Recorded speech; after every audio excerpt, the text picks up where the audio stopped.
Mexico and Canada to avoid 25% tariffs on their imports beginning tomorrow. Chinese products will be hit with another 10% tariff on top of 10% announced last month. It's going to be very costly for people to take advantage of this country. They can't come in and steal our money and steal our jobs and take our factories and take our businesses and expect not to be punished, and they're being punished by tariffs. For Mexico and Canada, there had been a 30-day pause, allowing time to address border security and fentanyl concerns. But President Trump isn't satisfied with steps taken. Canada's foreign minister says they're ready to respond to tariffs. Wall Street hitting session lows after the president's remark. Now down 649 points at the bell. It had been down more than 700. After Friday's Oval Office spectacle with Ukraine's leader, the Kremlin says Trump foreign policy is largely in line with Russia's vision. President Trump telling reporters today, I think it takes two to tango, and you're going to have to make a deal with Russia, and you're going to have to make a deal with Ukraine. He says consent from European nations is important and from the U.S. as well. He's not confirming reports that he might suspend U.S. military aid to Ukraine and suggests he'll have an update tomorrow night when he addresses a joint session of Congress on whether a minerals deal with Ukraine is still on the table. The president taking questions after announcing a leading computer chip maker plans to invest $100 billion to build 5 new factories in the U.S. The FAA says it's investigating faulty alerts to flight crews about aircraft potentially nearby during arrivals at Washington's Reagan National Airport. The FAA, some crews conducted go-arounds because of those alerts over the weekend. A deadly mid-air collision near Reagan Airport in January remains under investigation. America is listening to Fox News. Hey, can you blow up some balloons for Jack's party? I can't. I'm so congested. You need Sinex Saline from Vicks. Sinex Saline Nasal Spray? Yeah, just Sinex. Breathe. Sinex Saline instantly clears everyday congestion associated with colds and year-round allergies with a gentle, ultra-fine mist that's no mess and easy to control. Daddy, we need more balloons. On it. Enjoy life's important moments without congestion. Try Sinex Saline from Vicks. Just Sinex. Breathe. Use as directed. During tax season, your personal info travels to a lot of places you can't control. Between payroll, your home office, your tax preparer, and the IRS, if your W-2 gets exposed, that's just the ticket for identity thieves. That's why LifeLock monitors hundreds of millions of data points every second. If your identity's stolen, they'll fix it guaranteed or your money back. Don't let identity thieves take you for a ride. Save up to 40% your first year with promo code CLAY. Visit LifeLock.com. Terms apply. A change of plea in the Independence Day massacre at a parade in suburban Chicago. With opening statements ready to get underway and legal teams prepared to argue their cases in court, Robert Crimo III abruptly pleaded guilty to all the charges from the July 4th parade massacre in Highland Park, Illinois. This keeps with a pattern of erratic behavior from Crimo. Police say he had confessed with great detail to climbing to the roof of a Highland Park business, then opening fire on the parade in 2022. He later denied it. He had agreed to plead guilty last June, then rescinded the plea. Prosecutors stressed there was no deal made for the guilty plea, so the sentence will be the same as if he went to trial. Fox's Mike Tobin in Waukegan, Illinois. The shooting killed 7 people, left dozens injured. Crimo is expected to face life in prison.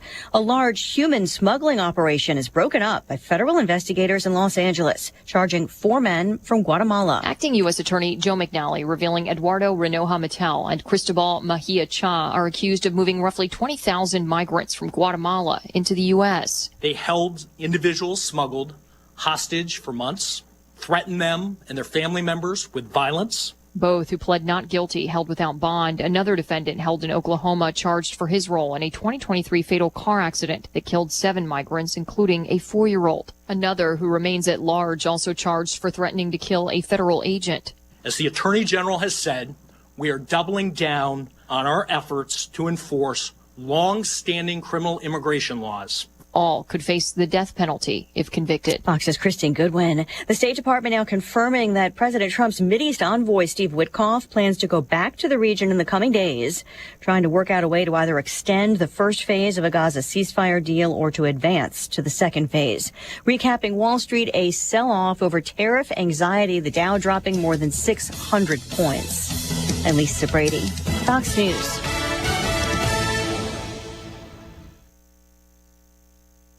Hello again, everyone. Let's check weather for Eastern Illinois, Champaign and vicinity. A real early to mid-spring look and feel in the coming next week to 10 days with a parade of weather systems originating across the west, moving into the central plains and across the Corn Belt locales with significant ranges of wind and temperature and moisture too, but primarily rain here in Eastern Illinois, of which perhaps a couple of sprinkles in spots here for early to mid-morning. A partly sunny afternoon up near 50. South wind rain overspreads the area after midnight tonight. Maybe a late night thunderstorm at 43. Tomorrow, windy and milder with periods of rain, perhaps a thunderstorm as well. Later portion of the day, up to 57. More showers, a couple of thunderstorms early tomorrow night. Lows down to 45 with periods of rain, perhaps mixing with some wet snow late in the day on Wednesday. Windy turning cooler, morning high around 50. Then falling temperatures. Sunshine back in Thursday into the mid-40s. Friday, up to 51. A bit of rain late morning and afternoon. A partly sunny Saturday, highs near 50. Into the low 50s on Sunday. And near 60 Monday and Tuesday of next week. For Stevie J Broadcasting, I'm Dolchus, Greg Soldier.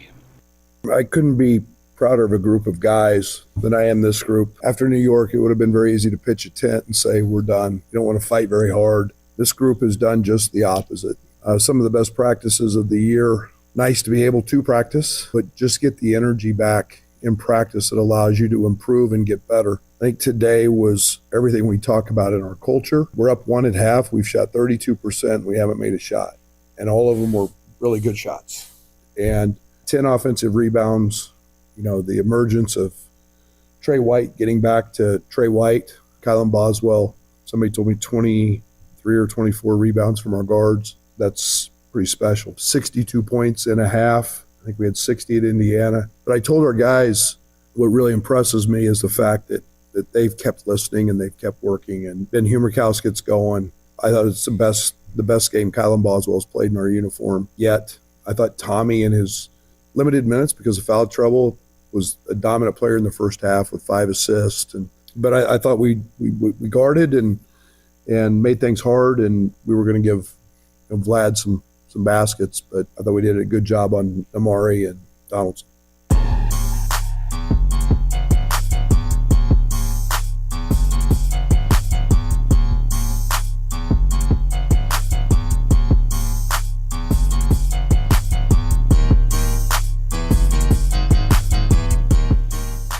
Is Illini basketball back?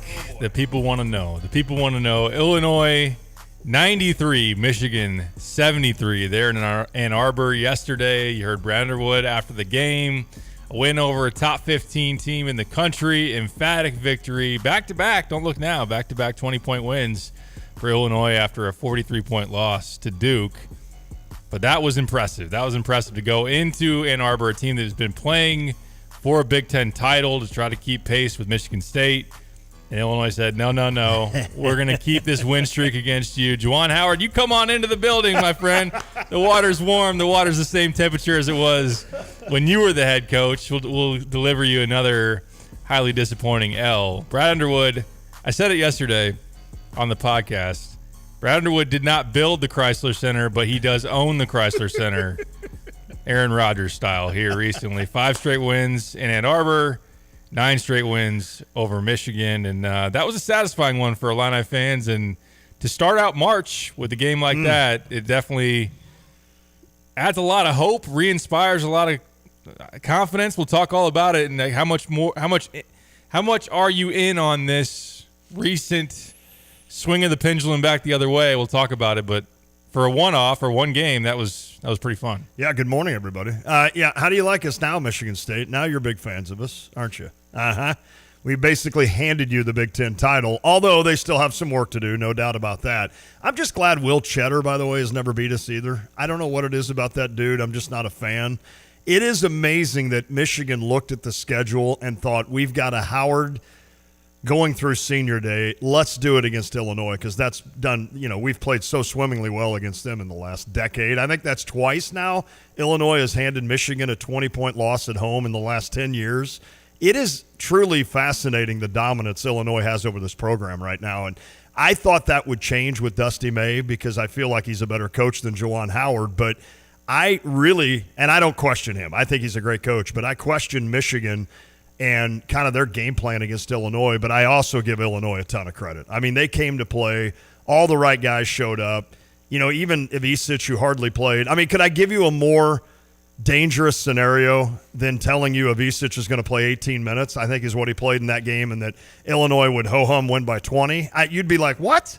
So it was a really – I mean, in Pipes, I think what made it even more impressive to me is that Illinois kind of controlled that game throughout. It wasn't one of those where they just went on a flurry.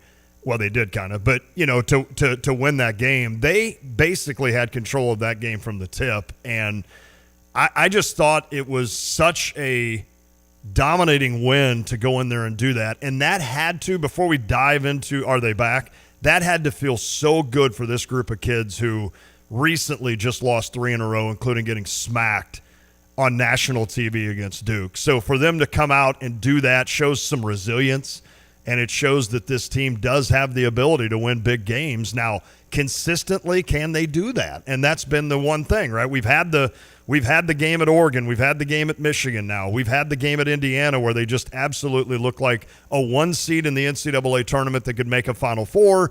But yet there's always seemingly that stumble down the road. So now I sit here and think, I want to be confident that Illinois' got it figured out, but the inconsistency gives me pause. Inconsistency, gives me pause. For sure. It is something, even if you, depending on where you stand, or even if you're holding out judgment still, there's another regular season game at home that you'd like to see them take advantage of to build a little bit more momentum. But I think it's widely agreed upon that you want Illinois to try to find a way to work off the 8-9 line. This is a big win to move in that direction. On the Brad Evans and his updated bracket big board there on his site, thegamingjuice.com, he moved them into 7-seed range. So if they lose to Purdue and then lose the first game of the Big Ten tournament, I would guarantee that you're in the 8-9 game. So you're not safe yet. You're not out of the woods, but this is a big step in that direction. So, and then also you just want to be playing some of your best basketball this time of year. And that's a big credit to Brad Underwood for pushing some buttons that helped put the team in position to do that. And then the players for responding. Like he said in that opening clip, not only did you get smacked against, I mean, you got smacked by Wisconsin. 21-point loss in Madison. Right before that, you didn't score for 8.5 minutes against Michigan State. Like, this was a really, like, sink or swim moment. Iowa literally was. You lose that game, no doubt. You're going to miss the NCAA tournament. And obviously they take care of business there. But very few people thought they'd go to Michigan and win because of the front court mismatch, not having Merez in particular. But to respond like that was really encouraging. Kylan, like Brad said, maybe his best game in Illini uniform, 17 points, 9 rebounds, 4 assists. He was the primary matchup on Danny Wolf, who only had 9 points and 5 turnovers. You had Trey White, 19 and 11. KJ had a really good second half. Will Riley did some things. There's a lot of guys that popped up and showed up in a variety of ways. Scoring and the offensive rebounding was the biggest storyline in the game. 19 offensive rebounds, 30 second chance points. Oh, and Illinois hit 11 threes in the second half. That helps, right? That definitely helps. I know you guys had teased it Friday. I wasn't able to hear the second hour. I don't know if you got to my text I had sent you Friday about basically just lose the rest of them and let's get off the 8-9. We mentioned it, yeah. Okay, in the wrong way. And now you're all in, right? Now you've gone and done this at Michigan. Now you've got to win. Not only probably the next 2 would definitely, like you said, I think that would for sure get Illinois off that 8-9 if they can. It might be a 6. I agree. If you beat Purdue and then get something done in that first game, I know we always kind of targeted them between 7, 8, 9 in that Big Ten standing or in the Big Ten tournament. But reading your stuff, I think now you think Illinois could even climb as high as 5. I think I had read that. Brad Evans said that on our show last week. That I think that would take to probably get to a lot of stuff Sunday in the Big Ten tournament. I'm sorry. I'm in a 5 seed in the Big Ten tournament. Oh, okay. Gotcha. That I guess that could happen. Okay. I don't know. I don't know entirely. I don't know all the scenarios. Okay. Well, I'm all in now. So now that you've gone and messed it all up, you messed up my idea by winning at Michigan. You screwed it all up. So just get me off the 8-9 any way you can. I think Illinois would be a dangerous team. I know people say, oh, here we go. We're going to be that dangerous seed that's a whatever. I think Illinois is because you've seen the idea of what they can bring to the table any given day, and it is some of the best basketball in the country. So the high points of it are pretty exciting. Absolutely. It will be interesting. There's still obviously consistency to achieve. if it's going to be a team that plays their butts off like they did yesterday, that's a good place to start. If it's going to be a team that's a better defensive team, Amen. which they certainly were the last couple of games, that's another thing you can stack on to, like, that's controllable game in and game out. How hard you play, how well you're going to defend. Yes. And then also, can you lean on some veterans? Like, that was a week ago or whatever it might have been coming out of Duke, definitely after Wisconsin. I said maybe you double down on DGL, and that might mean subbing Kylan out of the starting lineup and putting DGL in. That looks really bad now, and I rescind that. I put Kylan higher on the pecking order, not only for now, but as you try to retain a good chunk of this roster as well. He deserves and has earned to be a focal point of this team. And Brad challenged him to be, hey, this could be your team. If you take the reins and guide us, we need you to do it. And he's played like that recently. Can he keep that going? Can Trey White be a real factor as a 21-year-old who's played plenty of college basketball, and then let some of the younger guys, then, not to say that they're going to take a back seat, but just be in addition to some vets that you thought would be more consistent. So that would be a formula that puts you in position to go on a run, that allows you to think really, really positively about how this can end. But, of course, I'm a little more hesitant. I think it's easy to ride the roller coaster high, low, and some of the national conversation. I think they really like to be like, this is the seed you don't want to see in your bracket, right. and they're the Final Four dark horse. I personally am not going in that direction. I want to see what they do against Purdue. I think that's important to really kind of go all the way in on this is going to be a March to remember. But I like the fact it's great that they showed that, and I think the staff deserves a lot of credit for getting this team to not just fold up shop and be like, it's not our year. And they've made some adjustments, and they went all in on Kylan. They challenged him, and he's had a great response, and now you see if they can build on it. It'll be interesting, too, with all the practice time they're going to have in these last couple of weeks, in the idea that a lot of times that hits maybe midway through the Big Ten and such. It's almost like a bye week in football. And it's where coaches can kind of get back to fundamentals, right? Get them back in the gym, work on things. I know, as you mentioned and Brad mentioned after, that they've had some of their best practices since the Duke game. It is interesting how that falls here at the end of the year, and maybe that's something that we didn't focus on early, and maybe that doesn't help you win a Big Ten title, but maybe that helps you really get ready for the tournament play, whether it be Big Ten or NCAA play, and the idea that you can kind of monitor your guys. You can practice as hard as you want. You can rest them as much as you want. You can get time with Fletch, time in the whirlpool or whatever, just time to just kind of gear down a little bit from the idea of you're going out to play. And I thought of that today. It'll be interesting to see how that kind of works, hopefully in Illinois' favor, that they're fresh becoming, or come Indianapolis, for the Big Ten tourney, and then wherever they go for the NCAA. The other thing that you mentioned, no Dennis Rodman midseason Vegas trips to go hang out with Carmen Electra. Like, as long as you don't do that, you can take advantage of the one game in the next 10 days. That's crazy that's what it is. It really is. I just wanted to throw that in. Yeah, no, all of a sudden we see Trey White and some of the guys taking a red eye to Vegas, with Allegiant. It's like, whoa. Maybe we should just hang out at Willard, or not at Willard, but like Bloomington or Peoria, and just be like, you guys are not allowed on this plane, guys.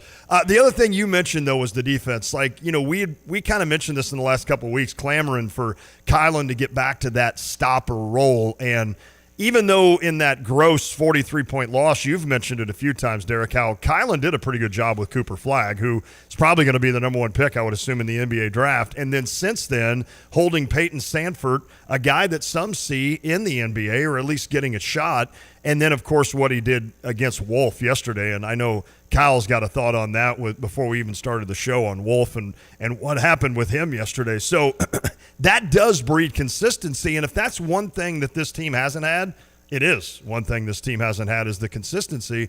If you're at least getting Kylan to show up night in and night out defensively, then that at least takes away one guy off that other team.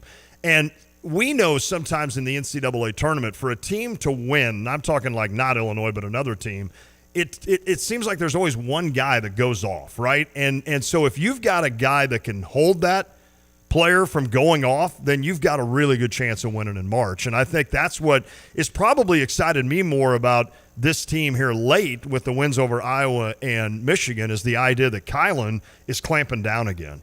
And in a weird way, right, having to guard a 7-footer and giving up 10 inches. When I read I read what you had put about that, and I'm like, is that right? And I was like, it is right. 10 inches. I can't imagine. I've stood next to, like, J.C. Anderson from Mount Zion, 6'7". I stand next to him, and I'm like, there's no way, and you know what? I could hold this guy down. And for Kylan to be able to do that really gives me more energy going forward than hitting three-pointers, which they did, which is huge. We know that.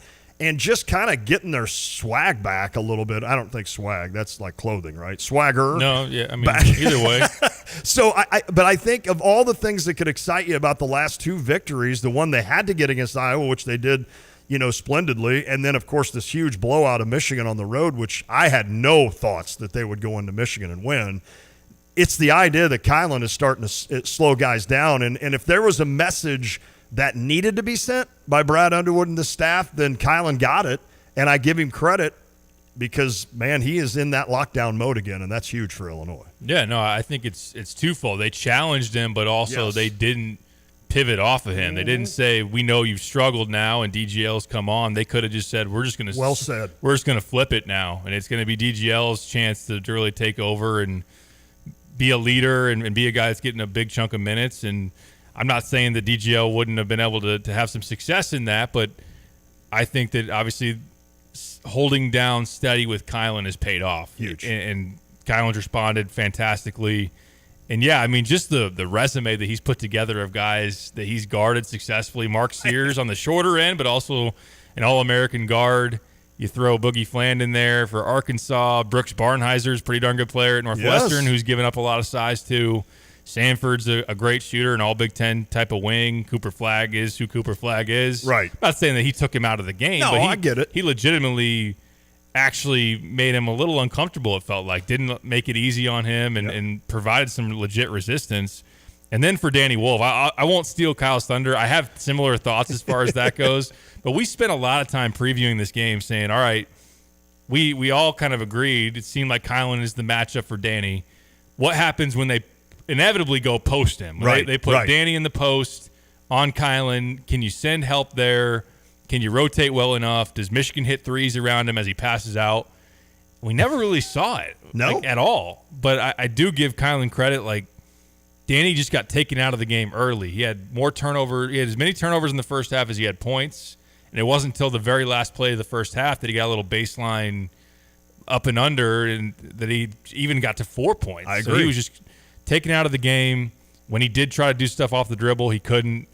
And Kylan was physical with him and then obviously did what he did on the glass. But, Kyle, I want to get your thoughts on the win, but also the fact we didn't see. We spent a lot of time, Kyle, trying to analyze the defensive game plan and what it would look like and what Illinois could give up and where they could send help, and we didn't even have to really get there. Can I even set this up further? I was listening to you one guy. It was weird I wasn't here, but I was listening to you guys do the show. I mean, it was just that random one-off that I wasn't here. You guys remember that day. And you were talking about that, and I was sitting in the truck going, wait a minute, why would Kylan guard Wolf? And so I was going through in my head as you guys were talking, I'm like, is that truly what we're going to do? So I'm giving you two credit, the idea that obviously Hamer and the Illinois staff listening that day to the show, I know Brad doesn't, but the other crew was, and they said, listen, Kyle and Derek threw this out. You want to try it? And look what happened. But it honestly surprised me that you guys mentioned that because I hadn't really thought much about it.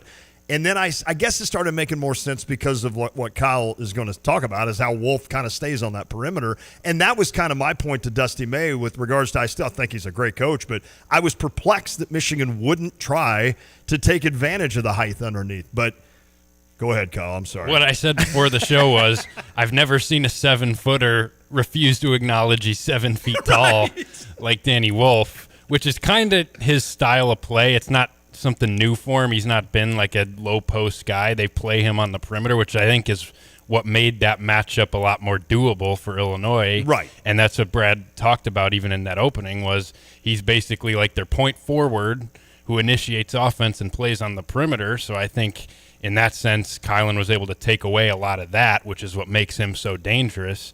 But I was shocked that Michigan just refused to take advantage of that matchup. And even on the glass, Wolf, I thought, some of the times that he just stood around, he's 7 feet tall, won't go get a defensive rebound.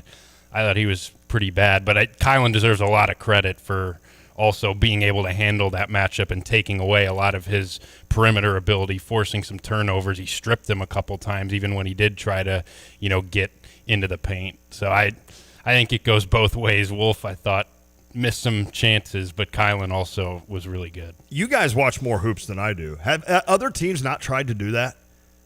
Or that just seems crazy. How tall is Kylan? 6'2". So you're throwing 6'2" at 7 foot. Yep. That's crazy that worked out that well. Did Illinois just find something? Like, did every other team now say, oh, dang it, I wish Illinois would have played Michigan early in the year? I mean, it's crazy. I don't know. I haven't seen every Michigan game. Right. I do think that there have been a lot of instances where he's guarded by, obviously, a smaller player. Right. Seen him do a lot in ball screens, which you give credit to Kylan. Like, when I think Kylan's as good as anybody in the Big Ten, probably, that's stopping somebody from getting to their spot off the dribble. Okay. Now, there have been games not so long ago against Michigan State where he had lost that, where there were guards going by him, and I know that that's part of why they switched things up defensively to give him a little bit more help to slide in front and whatnot. But I think that was something I liked about this matchup. If Danny was going to try to go off the dribble to get to a spot, that would be difficult for him. Now, he has been physical with some smaller defenders and backed them down, and even just as recently as the Rutgers game, I rewatched that in preparation for my article, and they just ran some ISOs where he's the only guy on one side of the floor, and then he just backs a guy down into the mid post, and you either send help towards him or he's just going to go one-on-one. There was none of that in this game. Interesting. Which was crazy. But hey, who knew it that a Final Four head coach, one that has been in the Coach of the Year running that Indiana would kill for, can make some mistakes as far as adjustments and game planning, and it's crazy that would happen to anybody else. I don't know, just something that came to mind. I'm sure they're slaying him a little bit this week, but I know that the love affair with May is there. And should be. I mean, obviously Michigan still had a great season, and they're right there, but I hope now, and I don't know if we're ready to move forward with this Purdue, but I just hope now you don't trip up, right? Because this is a stubborn Purdue team that's coming in that had lost 4 straight, finally won. You know they're trying to get their mojo back, and what better way to do it than come to Champaign and win? So this will not be easy Friday. But, man, you talk about that Pia's bus on the way over to State Farm Center is going to be rocking. That State Farm Center will be rolling when Purdue comes to town, especially after that showing. I think that game yesterday just kind of put the final nail on let's forget about Duke. Let's move on. That happened. That 3-game stretch happened. But now we're starting to get right. And, man, if you can win against Iowa and Purdue at home and win at Michigan to close the season, if you're an Illinois fan, is there a better sound, except maybe for throwing Indiana victory in there somewhere, than those 3 wins to finish a season? That would be great going into the Big Ten tournament. That'd be a 20-win year going Yes. into the Big Ten tournament. And really, if you told anybody at the outset of this season, like, hey, there'll be some bumps in the road, some things, especially if you throw in injuries and whatnot, growing pains, but they'll win 20 games and they'll be trending in the right direction towards the Big Ten tournament and postseason play. A lot of people would take that. And that they're dangerous when they go into March. I think a lot of people would. And that's on the table. That's on the table to be achieved. You mentioned to put that stretch behind them, to put the sickness behind them, to put some of the injuries behind them, save for Merez Johnson, who you are hoping to get back by the Big Ten tournament. And, yeah, I mean, it's a Purdue team that is good but very beatable. It is a situation where you've of course had streaks for Illinois, Michigan, which you maintained, Wisconsin, which you finally lost. Purdue's beaten you 5 in a row? You haven't beaten them since the COVID season, right? So they've handed you some L's that you want to try to get back at. But on to one more note on the Kylan thing, to have him going like this, especially defensively, couldn't be a better time because Braden Smith is going to be his matchup, and that will be a prime time heavyweight just tussle at guard between 2 really, really exceptional guys at what they do. Braden off the dribble, ball screen, setting the table, and Kylan defending. And that will play a huge role in the outcome of that game. Nice 11-inch height decrease in matchup too for him. Yeah. Well, and that speaks to how valuable Kylan is. And I know nobody respects that no, that's not the right word. Nobody appreciates that more than a coach, right? Knowing that, all right, well, we're going up against this 7-footer. I'll just have my 6'2" guard take him. And then it's like, well, we're going up against maybe the best guard in the Big Ten who's 6'1" or whatever he is, Braden Smith, and we'll just have Kylan take him. And it's like, well, wait a minute. And to be able to know that he can handle one and then hopefully – well, I know he can handle Braden, but certainly Braden's good. We're not taking that away. He is one of the best, if not the best guard in the Big Ten. So to be able to throw Kylan at that Wolf and then this Wolf and such a difference – in height and everything is just a truly amazing thing. And to be able to have a guy like that on your team defensively that can do that is just, I mean, Shannon did that last year where he could just swallow people up defensively. And now you've got Kylan doing it. It's a pretty thing to have. Absolutely. We'll take your text, 217-359-2255, Max Twin City Recycling text line. We've had plenty already. Reactions to 93-73 Illinois on the road at Michigan, imagining beating the big Block M. It never gets old, no, and especially with Juwan in town. I don't know if you guys saw the picture I tweeted out. I don't know if you got the reference, the Last Dance of Brad and Juwan, the handshake, and then the Jordan and Larry Bird. Like, I won't say on the air what the Last Dance line is that Jordan says to Bird, but if you've seen it, if you know, is the line. So right. You know that's the way that goes. But how are you feeling off of that win? Where do you think they're going the rest of the way, and what's your feeling on being all the way back in on their upside, their ability to go on a run? I want to talk about that. Is the suitcase coming back out? Yeah, dude, I was going to do that. I don't say dude very often on the air, but deal or no deal. I almost led the show with that. Deal or no deal. So also, I think we could also have a conversation about if we're doing who we really, really want back for next year. I think there's been some shuffle of the deck a little bit here recently, and Kylan's very high on that list. I think along, obviously, with your two bigs. Where's Trey White? Yeah. Is that a guy that you're really trying to keep as well? So a lot still to do. Weigh in on the text line. We'll get to those as we go along. It is The Drive. We all have a mission in life, something that drives us to explore, to grow, to love. And when we discover it, we're made whole. At OSF Healthcare, we want you to be the best you possible. We're here for you on your schedule to make your life just a little bit easier. Whatever your mission is, we're here to support it. Your life, our mission. Learn more at osfhealthcare.org/mission. You've set your financial goals. One kid plans to go Big Ten, the other Ivy. Your bucket list includes seaside sunrises and sunsets on the slopes, or perhaps a second home away from it all. Busey Bank can help develop the right investment strategy to take charge of the years ahead. Busey Bank, building business, growing wealth since 1868. Proud to be the official bank of the Fighting Illini. Member FDIC. Okay, Tim Onstad in charge of Dedicated Diesel and Gail Frericks Trucking. Where are we with Dedicated Diesel? Yeah, we need to get over to the Dedicated Diesel and get those Dixie choppers out. I am instructing Andy over there, whatever Dixie choppers are there right now, to show people what we have invested in them, what our cost is, go $400 over that, and it's theirs. When it comes to the mowers, you can really get things done quickly on the Dixie chopper, right? Oh, that's for sure.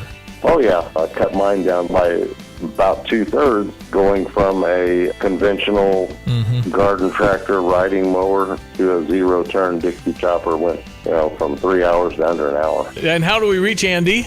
You can get Andy at 217-328-0562. Catch him on Dedicated Equipment on Facebook. Email him at abowman, BOWMAN, @gftlog.com. Not every remodel project is as easy as the couple on the Home Improvement Channel make it look. From old furniture to construction debris, a home remodel can quickly turn into a junk pile. 2 Men and a Junk Truck is here to make your home improvement dreams a reality. They offer hassle-free junk removal and dumpster rentals to clear the way for your next big project. Perfect. Use code REMODEL25 to save $25 on your next service. 2 Men and a Junk Truck, making your home improvement journey a breeze. Visit 2menandajuncktruck.com. Offer valid at 2 Men and a Junk Truck, Champaign, Illinois. In 1925, a small plumbing company began its journey in Urbana, Illinois. Over the decades, the business grew thanks to hard work and great people. In 1966, things changed when Dave Reichard, a veteran, met veteran Ken Asklin, who was an architectural engineering grad from Illinois. The two realized their shared vision for excellence. Their partnership took root, and in 1975, the name changed to A&R Mechanical. With Dave as president and Ken as vice president, A&R Mechanical expanded services, becoming the go-to full-service contractor for all of Central Illinois. A&R went from a plumbing-only contractor to a full-service mechanical contractor with their own sheet metal shop. Today, A&R is a plumbing, heating, ventilation service company with the same excellence in customer service as they provided nearly 100 years ago. Design, build, and maintain. That's what served A&R Mechanical for nearly 100 years. Find them at Lincoln and Kettering in Urbana or online at ar-mech.com. At Pards in Urbana, the boots just keep on coming. They're known for their huge collection of men's cowboy boots, women's cowgirl boots, kids' boots, and even shoes. If you're searching for top footwear brands, look no further than Pards. They carry a wide variety, including Ariat, Dan Post, Smoky Mountain, Roper, Double H, and more. And if socks or accessories are what you need, they've got all your high-quality essentials. Since 1968, Pards has been serving their customers with high-quality merchandise. And if you haven't been to Pards in a while, a lot has changed. Go check them out just off University Avenue in Urbana. When it comes to vascular care, it's important to have a medical team focused on clinical excellence, innovation, compassion, and continuity of care. Specialists within the Christie Clinic Vein and Vascular Center offer comprehensive services for all vascular disorders, including reducing complications from your diabetes. Call the Christie Clinic Vein and Vascular team for a consultation today at 366-2670. With locations close to home and work, their specialists can help you avoid surgery and keep your limbs healthy.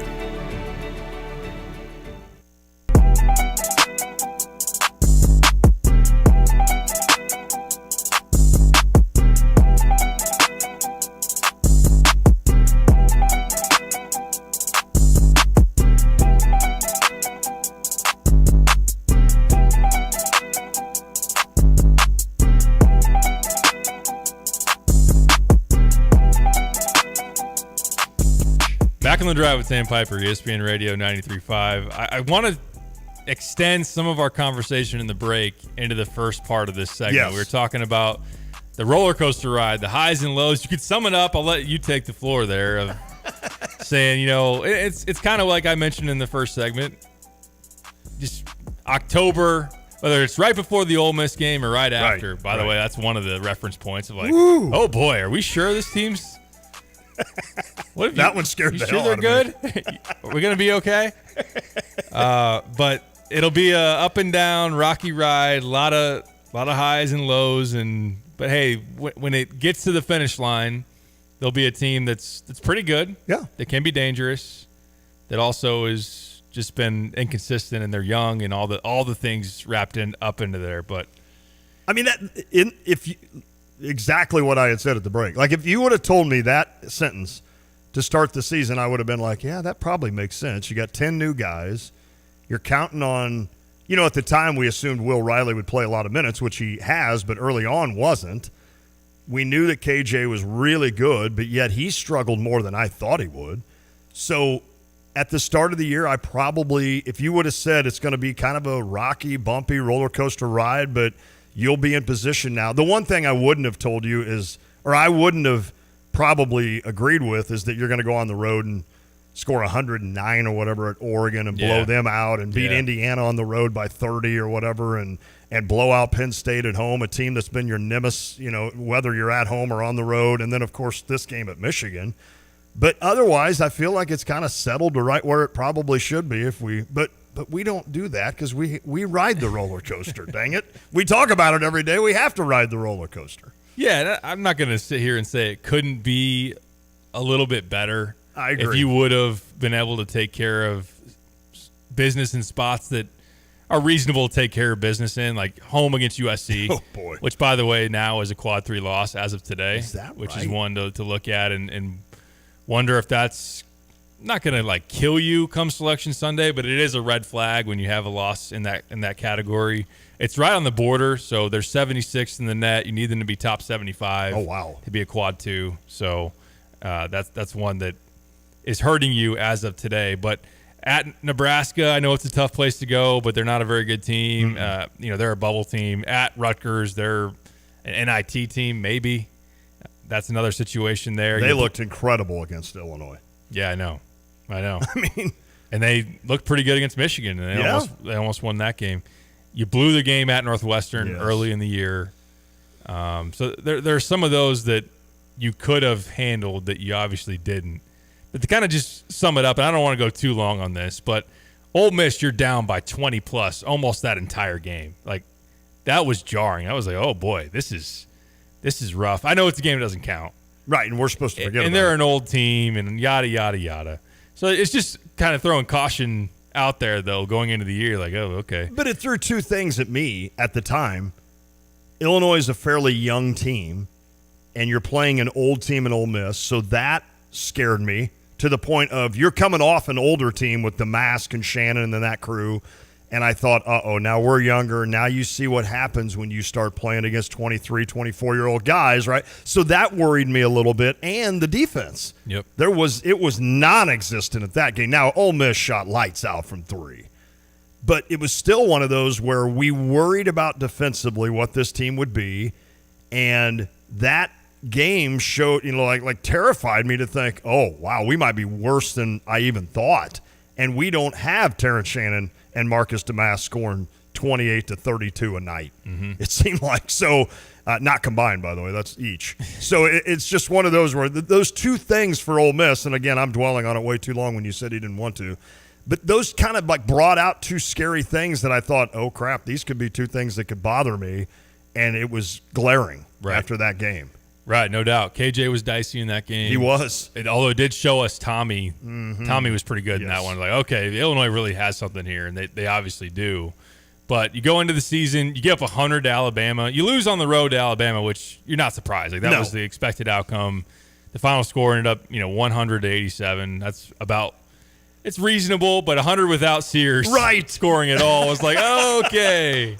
That's the storyline there. Yeah. Is that Sears scored nothing and they still scored 100, and you're like, oh, crap. Yep. But then you turn around not long after, like literally a week later, and we're all, if you're not there at the game, sitting on your couch on Thanksgiving Day, belly full of turkey and gravy and everything, and you just watch a beautiful performance by the Illini on national television, 90 to 77 over Arkansas. I'm like, all right, this is.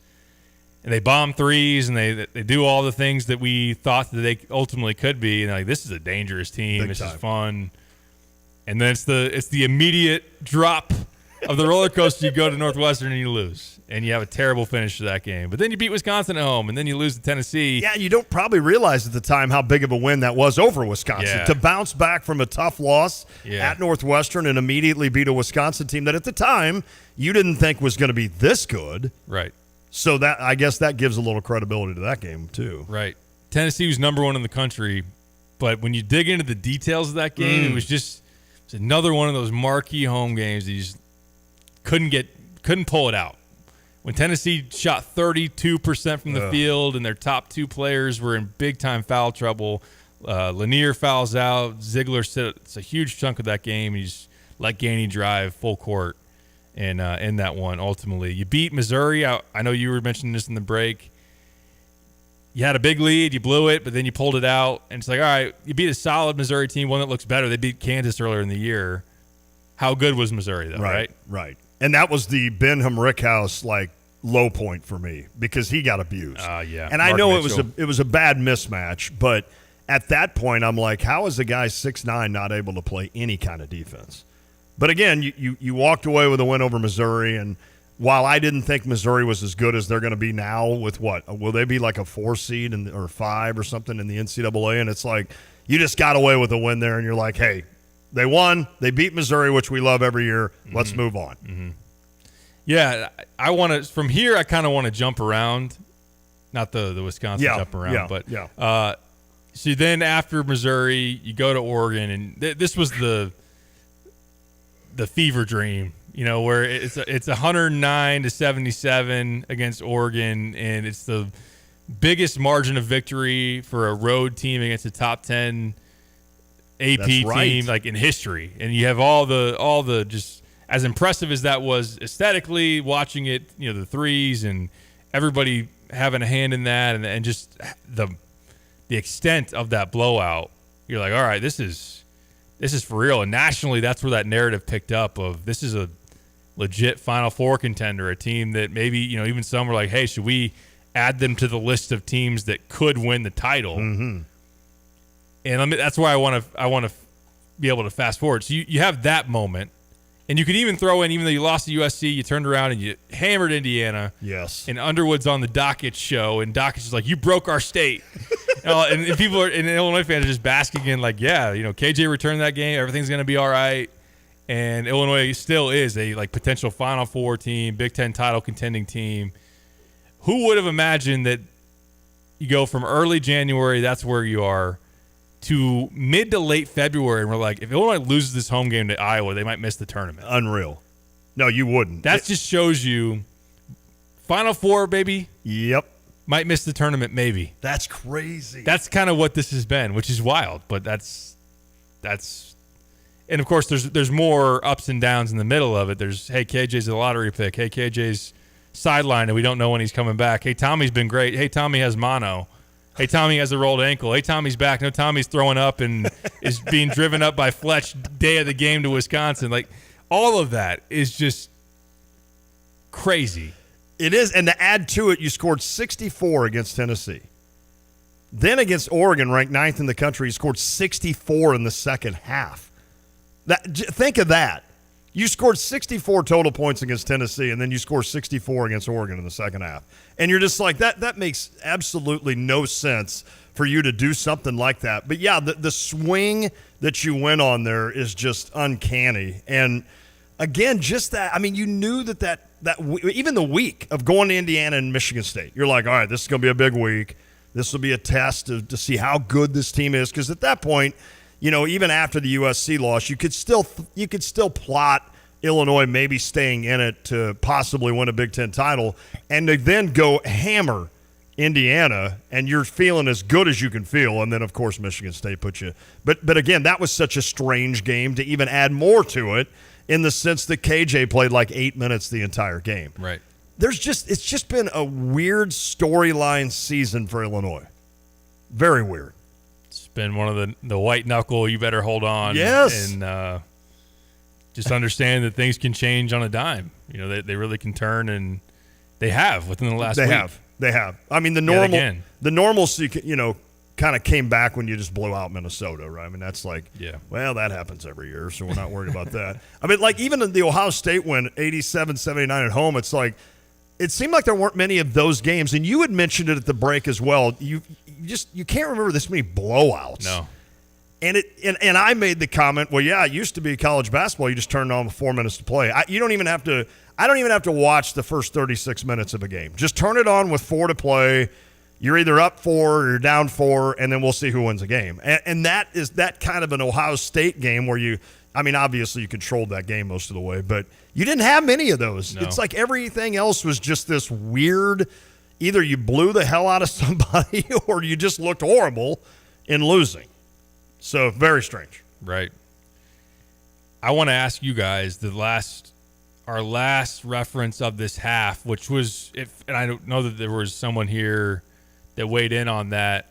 Kenny says, I think Illinois played like they were back in December, early January against Michigan. I think they will beat Purdue on Friday and win a couple games in the Big Ten tourney. Let's go. But on the note of that second half against Michigan, 62 points for Illinois to 43 for Michigan. That felt like watching the Oregon game again. It did. Or it felt like watching the first half at Indiana again. What do you guys think as far as the high point of that half, and then just kind of the ability to maybe carry it over? I'm not saying that you're going to just start smoking people left and right, but what did you think of that, Kyle, in terms of the comparisons to the higher points that we've seen from this team earlier in the year as well. It did feel a lot like the Oregon game, but we have seen that from this team at various points throughout the year, as you just went through. The 64-point half against Oregon, the 60-point first half against Indiana, now the 62-point second half against Michigan. That's always been in there. It happens about once a month. Right. So for me to sit here and say, okay, hey, April, I think you're still alive. Well, there you go. Hopefully.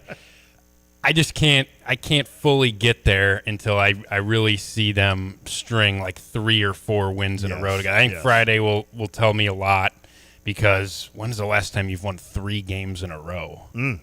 Would that be that West Coast swing in the middle of that? Yeah. So I still want to see some more consistency. I want to see that effort on the glass continue. I think that's something that can. Defensively, I want to see that trend continue as well.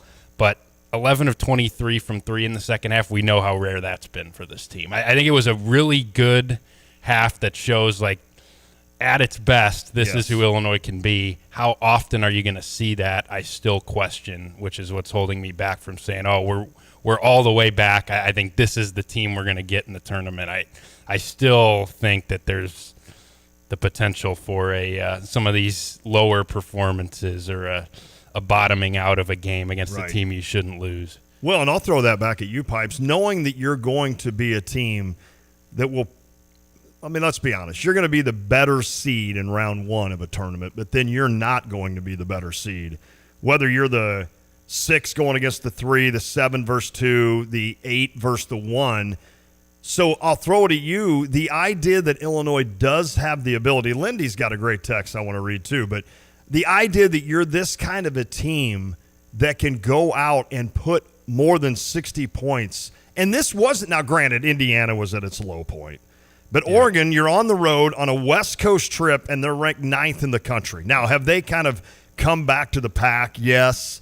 Maybe it doesn't look as impressive there, but what are you going to say then about yesterday, when you've got a Michigan team that is playing for a Big Ten championship, has everything to lose, has not beaten Illinois in so long? You just figured, and I know somebody gave me a little grief, and I deserve it, when they said, remember when Lon said we don't have a chance against Michigan, maybe Purdue. I didn't think you had any chance.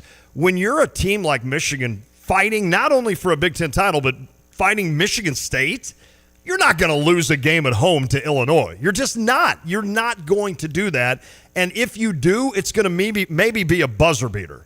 You're not going to get blown out by 20. I can't imagine Illinois coming down to the last game of the year where they know they're battling Iowa for a Big Ten championship, and you welcome someone like Michigan or someone of that ilk to State Farm Center and you lose by 20. That doesn't happen. No. So that is crazy that is the ability of this team to go out and absolutely blitz a team with their offensive ability and defensive ability.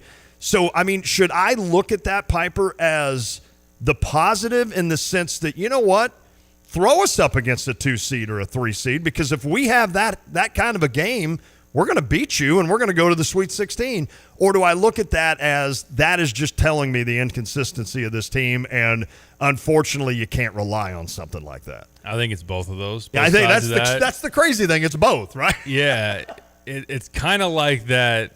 I don't know. This is probably not a great comparison, but you have a power hitter that has a low contact, could easily strike out, but if you get to hold of it, you're gonna hit it 450 feet. Right. That's this team where, of course, I'm talking about that's one at bat versus games and stringing them together. But this team has the ability, when it's right, to put on a show and to beat just about anybody. Now, I still hesitate. Like, Illinois' best, can they beat Duke? Can they beat Auburn? I'm not saying that when the threes rain down and everything goes right, seemingly a lot of teams can beat a lot of other teams. Oh, no doubt. Right? But I think that I do worry about that second round matchup. If you're a 7 and you're facing some of these 2 seeds, Alabama, right, can you outscore Alabama? Even if you're having a pretty good game offensively, can you outscore them? Florida's a good team. Mm-hmm. I worry about an Iowa State. I still wonder, is Illinois tough enough to beat one of those just junkyard dog? Right. Every game is what we just saw. Like, Houston builds a a cul-de-sac of brick houses in games and then goes and gets a million offensive rebounds and just out-toughs everybody. Illinois did that, not necessarily with all bricks, but they got all their misses. Can Illinois be a team that wins a physical, like, Pizza Hut parking lot fight? Sorry to use that cliche that Brad loves. Pizza Hut loves it. They do, right? Free advertising. Michigan State's that kind of team, and you're 0-2 against them. Yeah, right? That's a good point. So Tennessee was that kind of team. Yeah, there you go. Tennessee's that kind of team. St. John's is kind of that team, too. Yep. So I worry about and wonder about that still with this team. Really, any part of it, I hope, and I think that's the great part of this showing, and you got practice time to build on it. You got games that can still extend it out. But in the meantime, I will question what is sustainable. Like, the vets showing up here recently, it's still been a pretty short runway of Kylan Boswell being this Kylan Boswell. Was exactly 3 games ago that he wasn't. I mean, the Michigan State game, he was 29 minutes, took 2 shots, scoreless, and was a non-factor, nowhere to be seen. He was out of sorts. Trey White, we were like, what? Yeah. He's in some kind of doghouse. Is he going to play at all? Is he going to play like at all? So there's that. And I'll even mention, like, we know what KJ can be, but KJ hasn't been this. No, he hasn't. The December, early January type of guy. Even yesterday, I know his second half was pretty good. His first half was not. No. I don't know that I trust him to be the, like, well, he'll carry you and you just need some guys to come with him. I don't know that that's the case based on what we've seen recently. So, I don't trust it.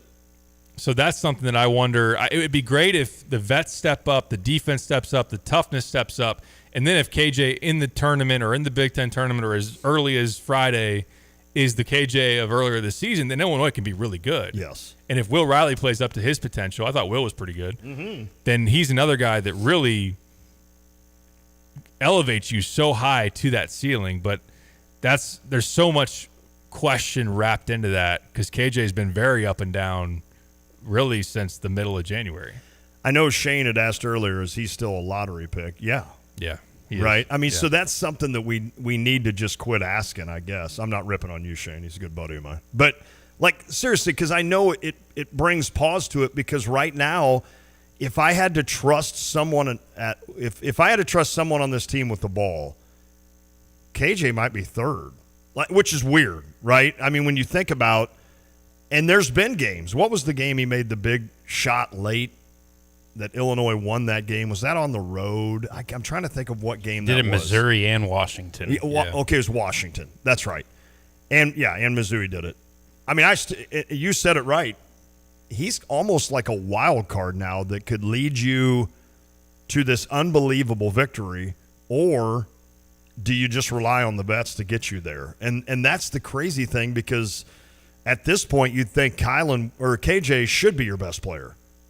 And I'm not saying he's not. I mean, he's obviously really good. His stats show that he's really good, even though it's easy to dissect a lot of turnovers and such. And, you know, but even him banking threes in, you're just kind of like, man, he just seems like he's really not kind of where he needs to be. I think more than anything, and this could be wrong, I think he more than anybody needs this stretch of not as many games. And maybe he's a guy that needs to take a day and just kind of chill. KJ, you just go on, you know, you just chill this practice and get your legs back under you. You know, we know what you've got. We know how good you can be. I just feel like he kind of hit that wall and he's fighting through it. And I feel like he's probably fought through it better than a lot of guys would. Sure.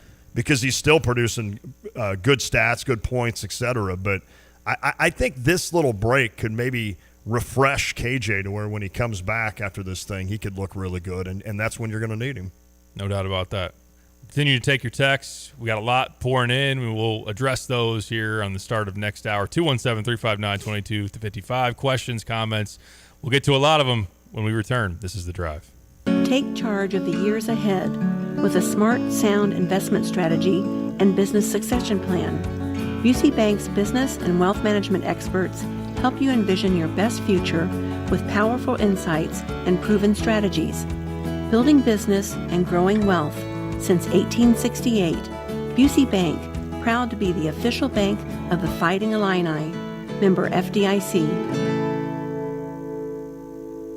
Are you ready to upgrade your home this spring? Dogtown Heating, Air, and Plumbing has got the sale for you. Now through the end of March, offering a free water heater with the purchase of a new HVAC system, or 60 months, 0% interest on financing for a new HVAC system. It's the biggest sale of the year. Call Dogtown Heating, Air, and Plumbing at 217-841-4728. Get a free quote for your home today. It's 217-841-4728. Dogtown Heating, Air, and Plumbing, your home's best friend.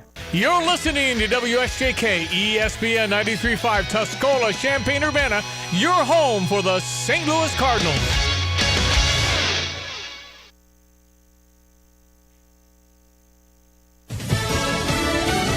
A deal is still possible. Elisa Brady, Fox News. After Friday's planned signing ceremony with Ukraine's president on an economic deal fell apart, President Trump says he thinks President Zelensky should be more appreciative.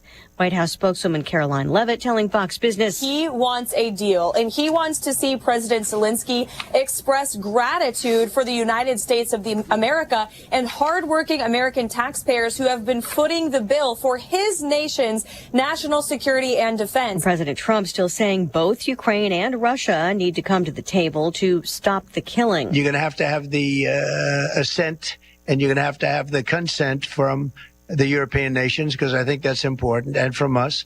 I think everybody has to get into a room, so to speak, and we have to make a deal. European leaders are pledging more military aid for Ukraine, meeting with Zelensky over the weekend after Friday's Oval Office blow-up. President Trump says he'll tell it like it is during tomorrow night's address to a joint session of Congress. Some Democratic lawmakers reportedly planning to skip that speech. New U.S. tariffs are about to hit North American neighbors, risking a trade war. 25% tariffs on imports from Canada and Mexico will begin Tuesday, President Trump says. No room left for Mexico or for Canada. No, the tariffs, they're all set. They go into effect tomorrow. The president delayed tariffs on Canada and Mexico for a month as both countries tried to step up efforts to prevent fentanyl from being trafficked into the U.S. The Trump administration is also imposing an additional 10% tariff on Chinese products, and reciprocal tariffs on dozens of countries are set for next month. Fox's Jared Halpern at the White House. Canadian officials say they have their own tariffs ready. Mexico's president says there's a plan and unity in Mexico, whatever the U.S. decides. America is listening to Fox News. Hey, can you blow up some balloons for Jack's party? I can't. I'm so congested. You need Sinex Saline from Vicks. Sinex Saline nasal spray? Yeah, just Sinex. Breathe. Sinex Saline instantly clears everyday congestion associated with colds and year-round allergies with a gentle, ultrafine mist that's no mess and easy to control. Daddy, we need more balloons. On it. Enjoy life's important moments without congestion. Try Sinex Saline from Vicks. Just Sinex. Breathe. Use as directed. During tax season, your personal info travels to a lot of places you can't control. Between payroll, your home office, your tax preparer, and the IRS, if your W-2 gets exposed, that's just the ticket for identity thieves. That's why LifeLock monitors hundreds of millions of data points every second. If your identity's stolen, they'll fix it guaranteed or your money back.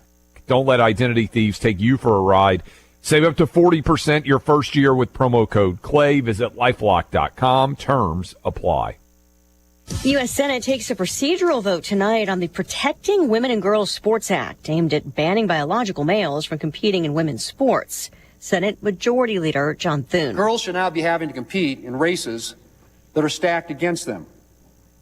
Women deserve their own athletic opportunities that are not taken away from them by biological males who have their own spaces in which to compete. And Democrats argue the bill is an attack on the trans community. 7 Democrats would have to join all Republicans supporting the bill for it to advance.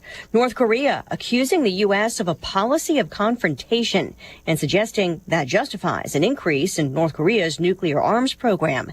State media reporting that leader Kim Jong-un's powerful sister calls the visit to South Korea by a U.S. aircraft carrier a provocation.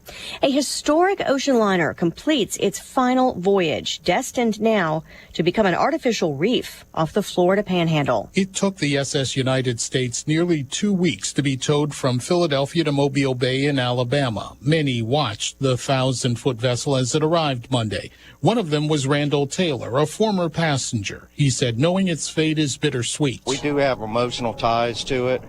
So seeing it now is saddening to see it be turned into a reef. We all wanted it to be restored, but it wasn't going to happen. The SSUS will be cleared of anything hazardous to sea life before it's sunk off the Florida coast. A museum and visitor center is also planned on shore near where the liner will rest. Gernal Scott, Fox News. The SS United States is nearly 1,000 feet long, longer than the Titanic. It shattered the transatlantic speed record on its maiden voyage in 1952. With tariffs on the way, stocks sink, the Dow dropping 649 points. Elisa Brady, Fox News.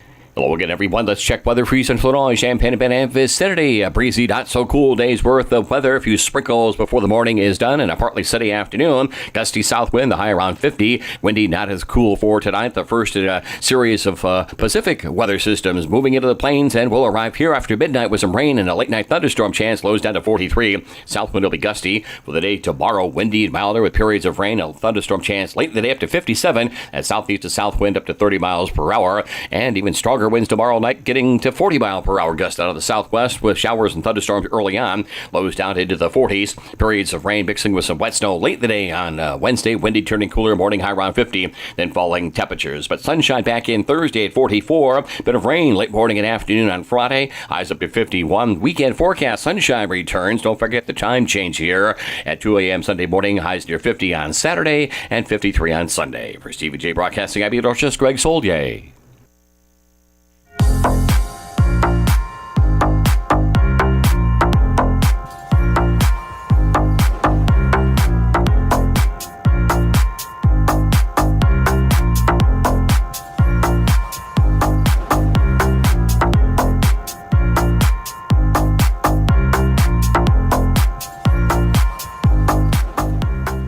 It is The Drive with Sam Piper, ESPN Radio 93.5. We appreciate everybody that's weighed in on the Max Twin City Recycling text line. Let's get to those now and start that discussion, answer your questions, and get to your comments.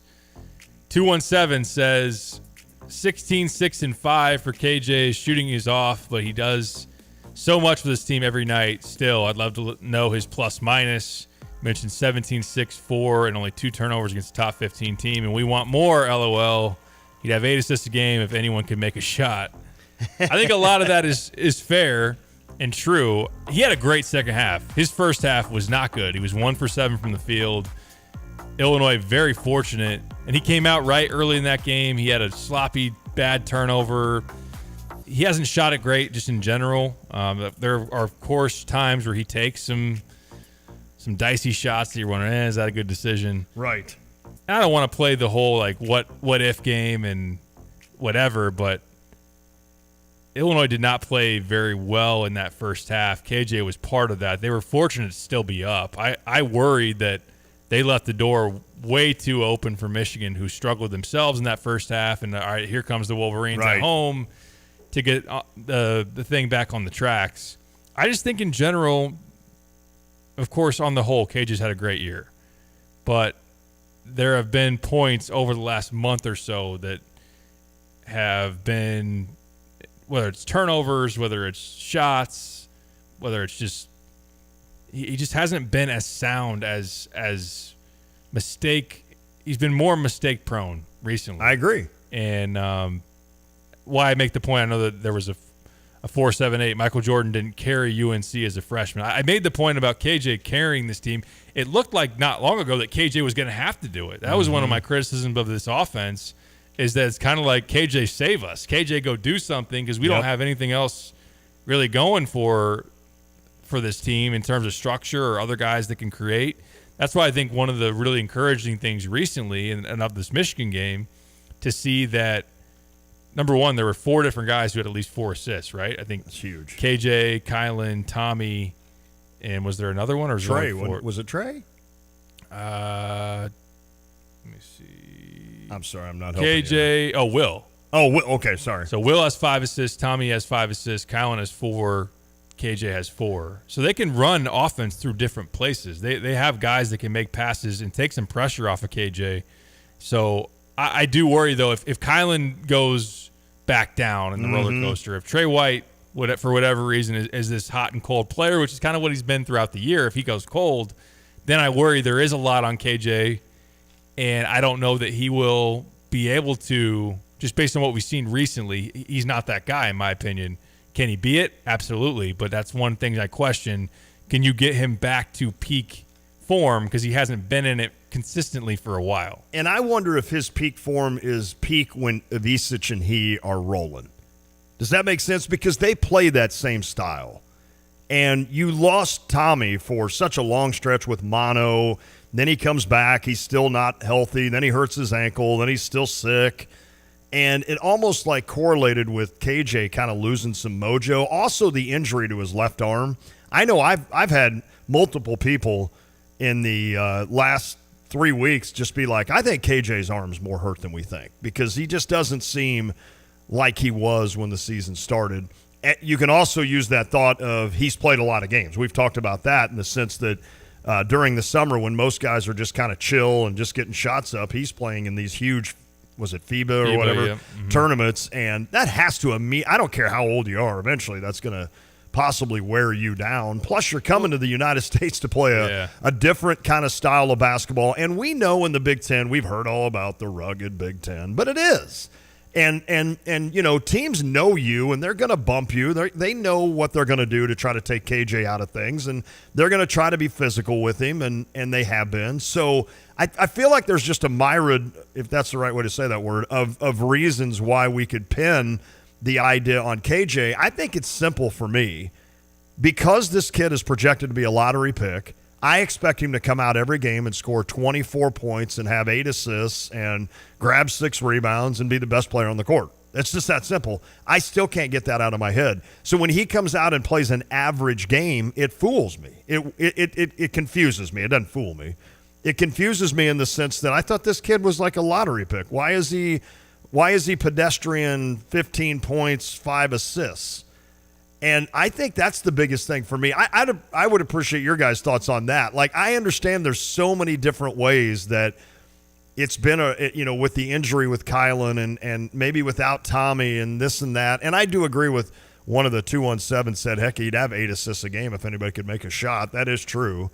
Illinois does miss a lot of shots. But I think it's just that idea that I expect him to be so good, Derek, each game, that when he's average, it's weird to me. I'm with you. And that's not fair for him. It is hard to hold him to that standard. Right. I think it's because of the projected lottery pick thing.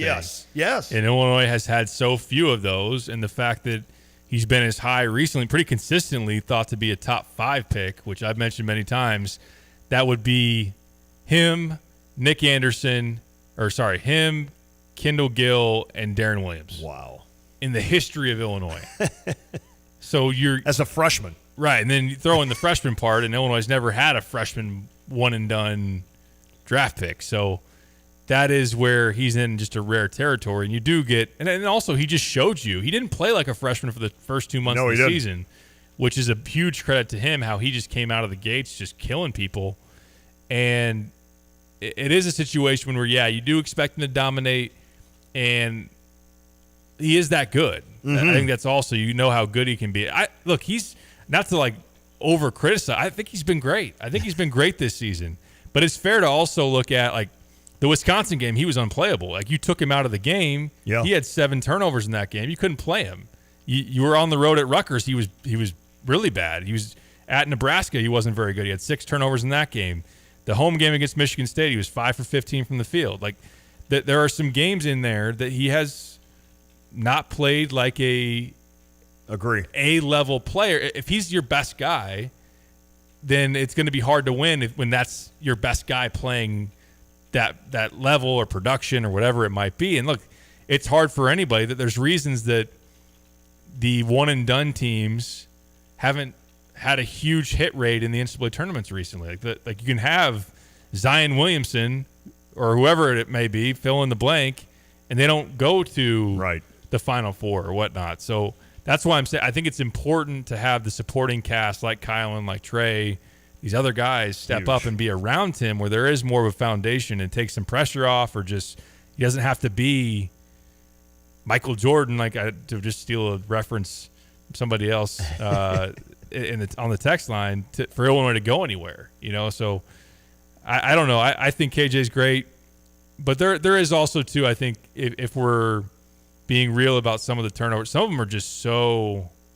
He just loses the ball. Egregious. He just loses the ball, or he does something way too fancy, or just or wild, or whatever it might be. Like that's just really correctable. That's really unnecessary. So look, he's an awesome player. He's a great talent. I haven't been one that have consistently wondered, is he really he's a lottery pick. Yeah. He just flat out. He's not coming back. No. He's not coming back. He's going to the lottery. He's going to earn a lot of money. The NBA people love him. Maybe he's not going to be a top 5 pick, but I bet he'd be a top 10 to 12 for sure. And but can he get back to maybe some consistent high level outcomes? That's one thing I'm looking for as they go into the tournament. Well, and the win over Purdue would be win 20, right? If Illinois gets it. So let's say you get that one, you get another one in the Big Ten tournament, 21.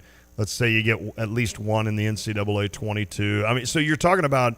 What my point is here, at the end of the day, you're looking at a 22 to 24 win Illinois basketball season with a starting guard that's a freshman, and then you isolate his freshman stats against all the other freshmen that have played at Illinois. That's where it would stand out, right? That's where we would be like, oh, wow. Yeah, I guess Darren only did this his freshman year. Or I don't even know Io's freshman. I know somebody had mentioned that that we just have so high expectations for KJ that we just demand him be better, like so much better than any freshman that's ever played at Illinois. I think we're demanding that. Maybe not demanding it, but we're expecting that in our minds going into games. And when he, again, is average, which he's never really been horrible, although you mentioned there were a couple of games where Illinois was better with him on the bench. There's no doubt. They'd go on stretches where he was on the bench for 4 minutes and Illinois would go on a 12-2 run. And it's like, boy, that's weird. But that happens with everybody, too. I mean, a lot of times that happens, and you can't really – I mean, Avicic, who would have thought that yesterday when he goes to the bench and you just go on this absolute terror. So that kind of thing happens in basketball, but it would probably be – it'd be probably eye-opening to me to know how good his stats are against some other freshmen that we've expected big things out of coming in.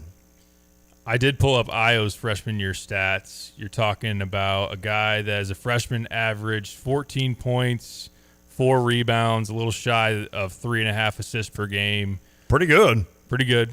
I didn't realize they were that good. 43% from the field, 35% from 3.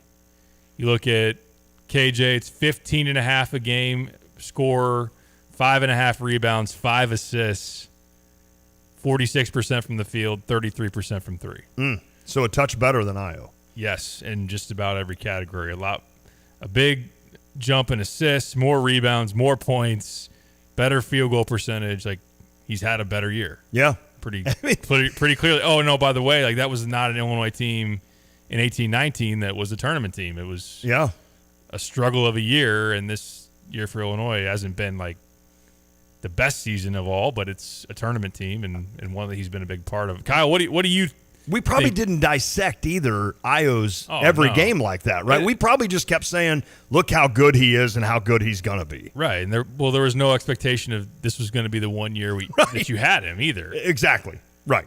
So Sorry, I interrupted you. I think it's just continuously on the lotto pick, this is the 1 year you get KJ. Yep.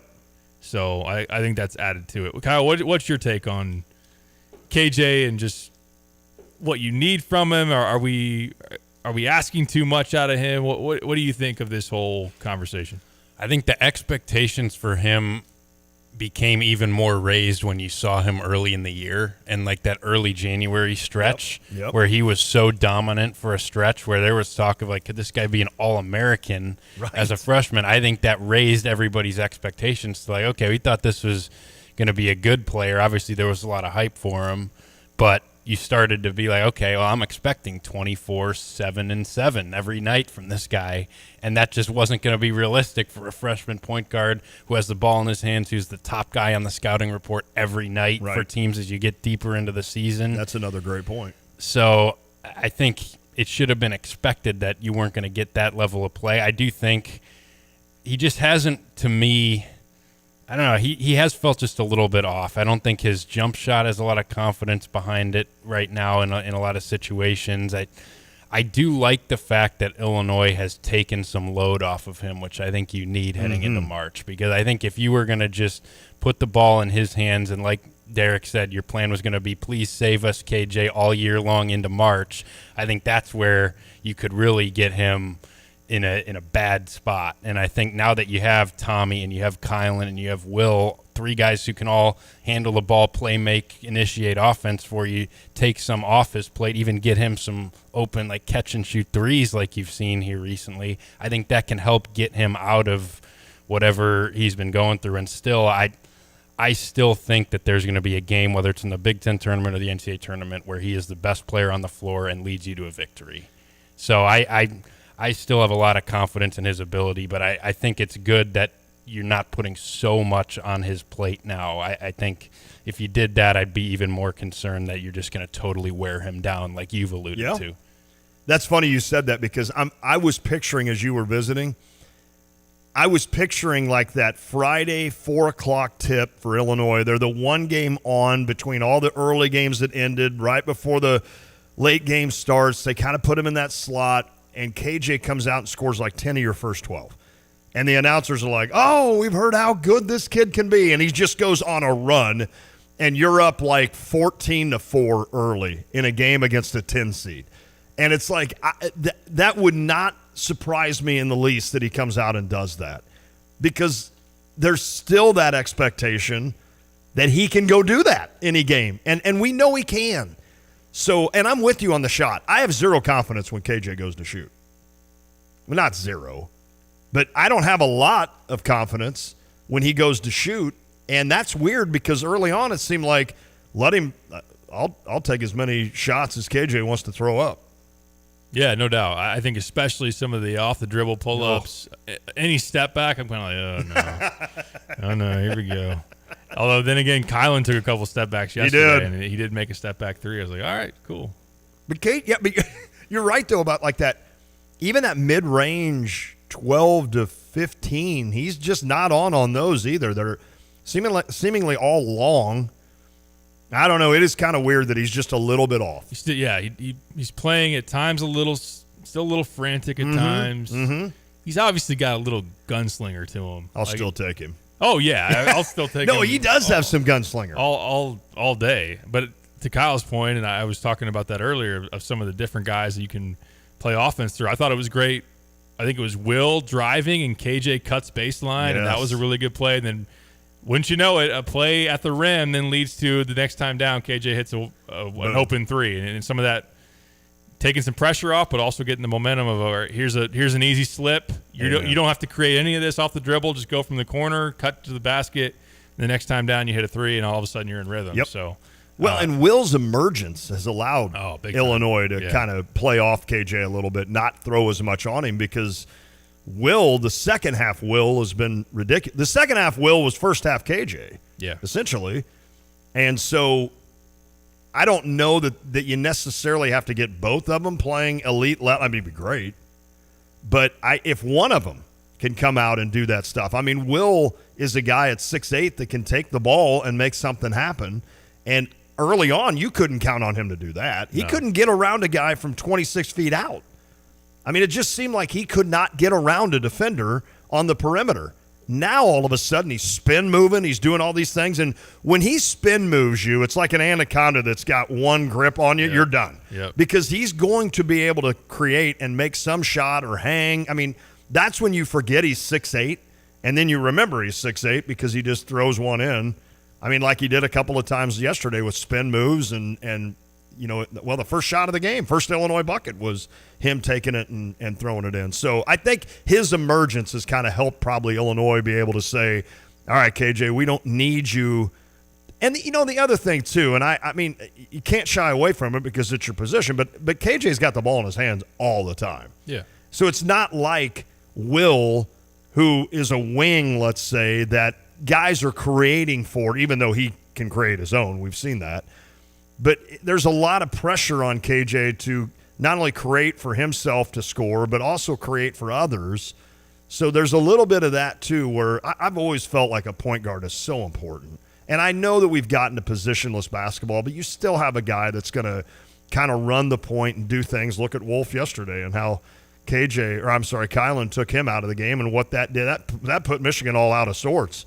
So there's still that pressure on a guy that's going to have the ball the majority of the time.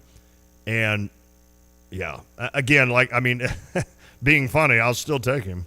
Right. I'll still take KJ on my squad. And good point on Will. The spin move, he's just so in control with those drives now, and he's playing through contact a lot better, and it's just been really encouraging to see. I love then when Tommy has the ball, the cutting, especially Will yesterday as a cutter, Tommy as a passer. We've seen Kylan cut and have Tommy be able to make those passes. So I think it goes hand in hand to kind of tie a bow on this.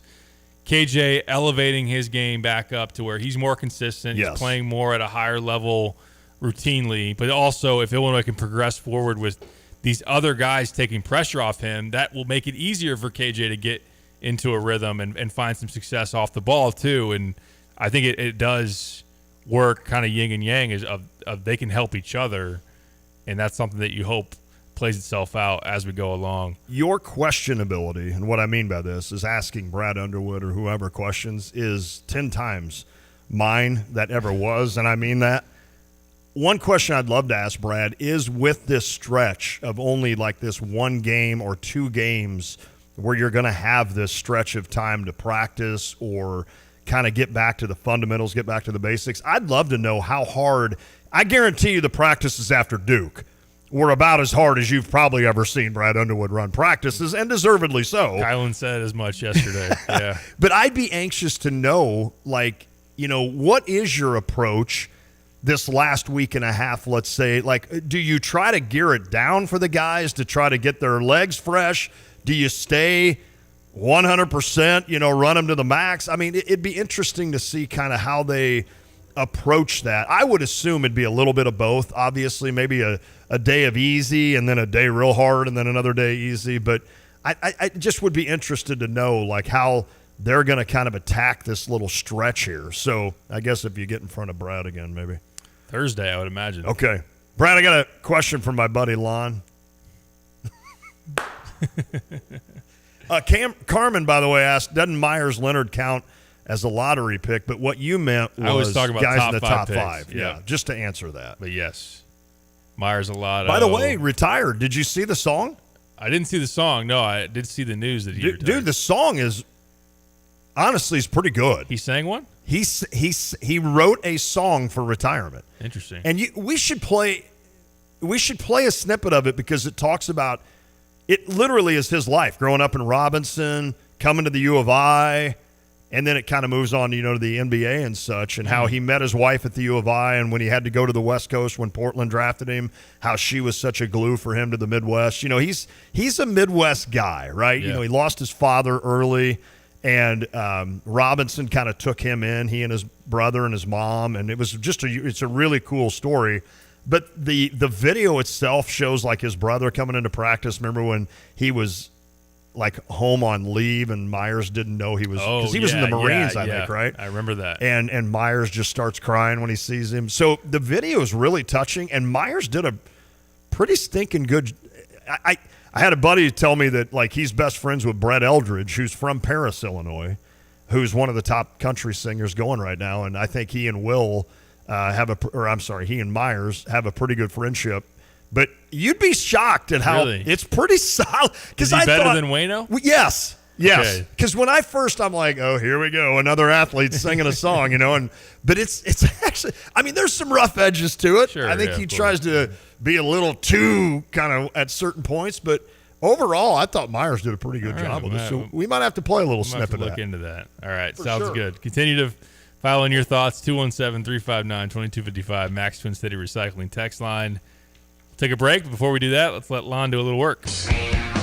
Yeah, it's something you don't really think about much, but as spring nears and the sunshine comes out and the warmer temperatures appear, how about you refresh, renew, and restore your home? Take a tip from Mother Nature. Turn up the color. Maybe add some colors to your house to make that grass turn green. You can certainly add color to your decor. It pops up the color and the accents. You only have one chance to make a great first impression while you have the paint out. Why not bring vibrancy to your vestibule? A fresh coat of paint and a crisp color on your front door can be a beautiful wake-up call for your home. Also, freshen up that outdoor area. Let the sunshine in. Clean your windows. Wow, are they literally directly talking to me right now? Clean your windows and your fans. Do you ever look up at your ceiling fans? Man, I did the other day, and I was like, holy crap, there's 2 years of dust on those. Whether your home refresh is as simple as decluttering and updating or whether you need a contractor, Busey's team can help you get started with a home equity loan or a line of credit. Visit with a Busey loan professional at one of the many convenient located branches or learn more at Busey.com. Maybe it's time to put a little money into your home. Freshen it up. Busey, member FDIC.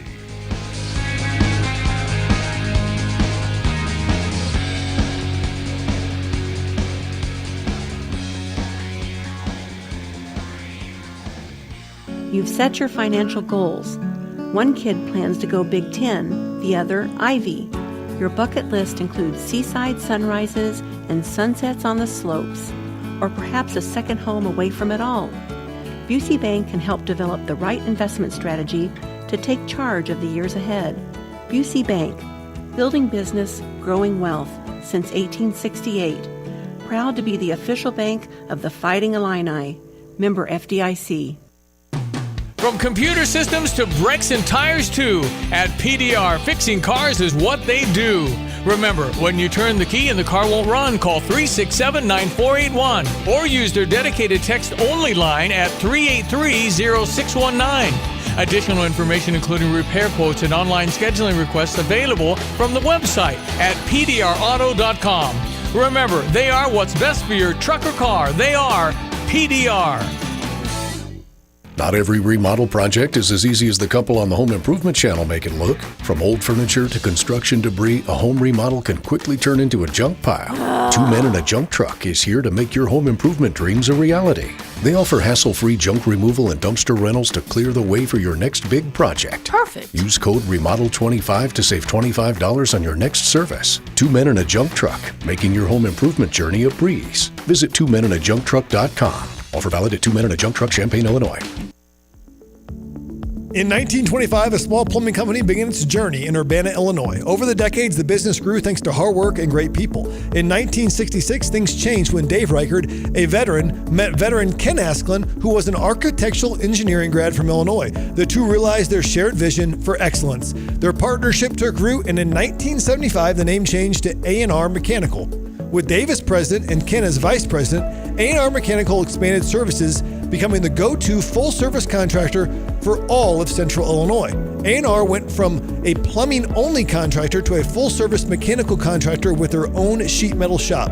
Today, A&R is a plumbing, heating, ventilation service company with the same excellence in customer service as they provided nearly 100 years ago. Design, build, and maintain. That's what served A&R Mechanical for nearly 100 years. Find them at Lincoln and Kettering in Urbana or online at ar-mech.com. It's time to plan your summer swimming season. Urbana Park District is selling pool memberships to Crystal Lake Park Family Aquatic Center. Memberships are on sale through April. The pool opens Memorial Day weekend. Single, family, senior, and veteran rates available. Purchase memberships in person at Phillips Recreation Center, 505 West Stoughton, or at Urbana Indoor Aquatic Center. Call 217-367-1544 for details.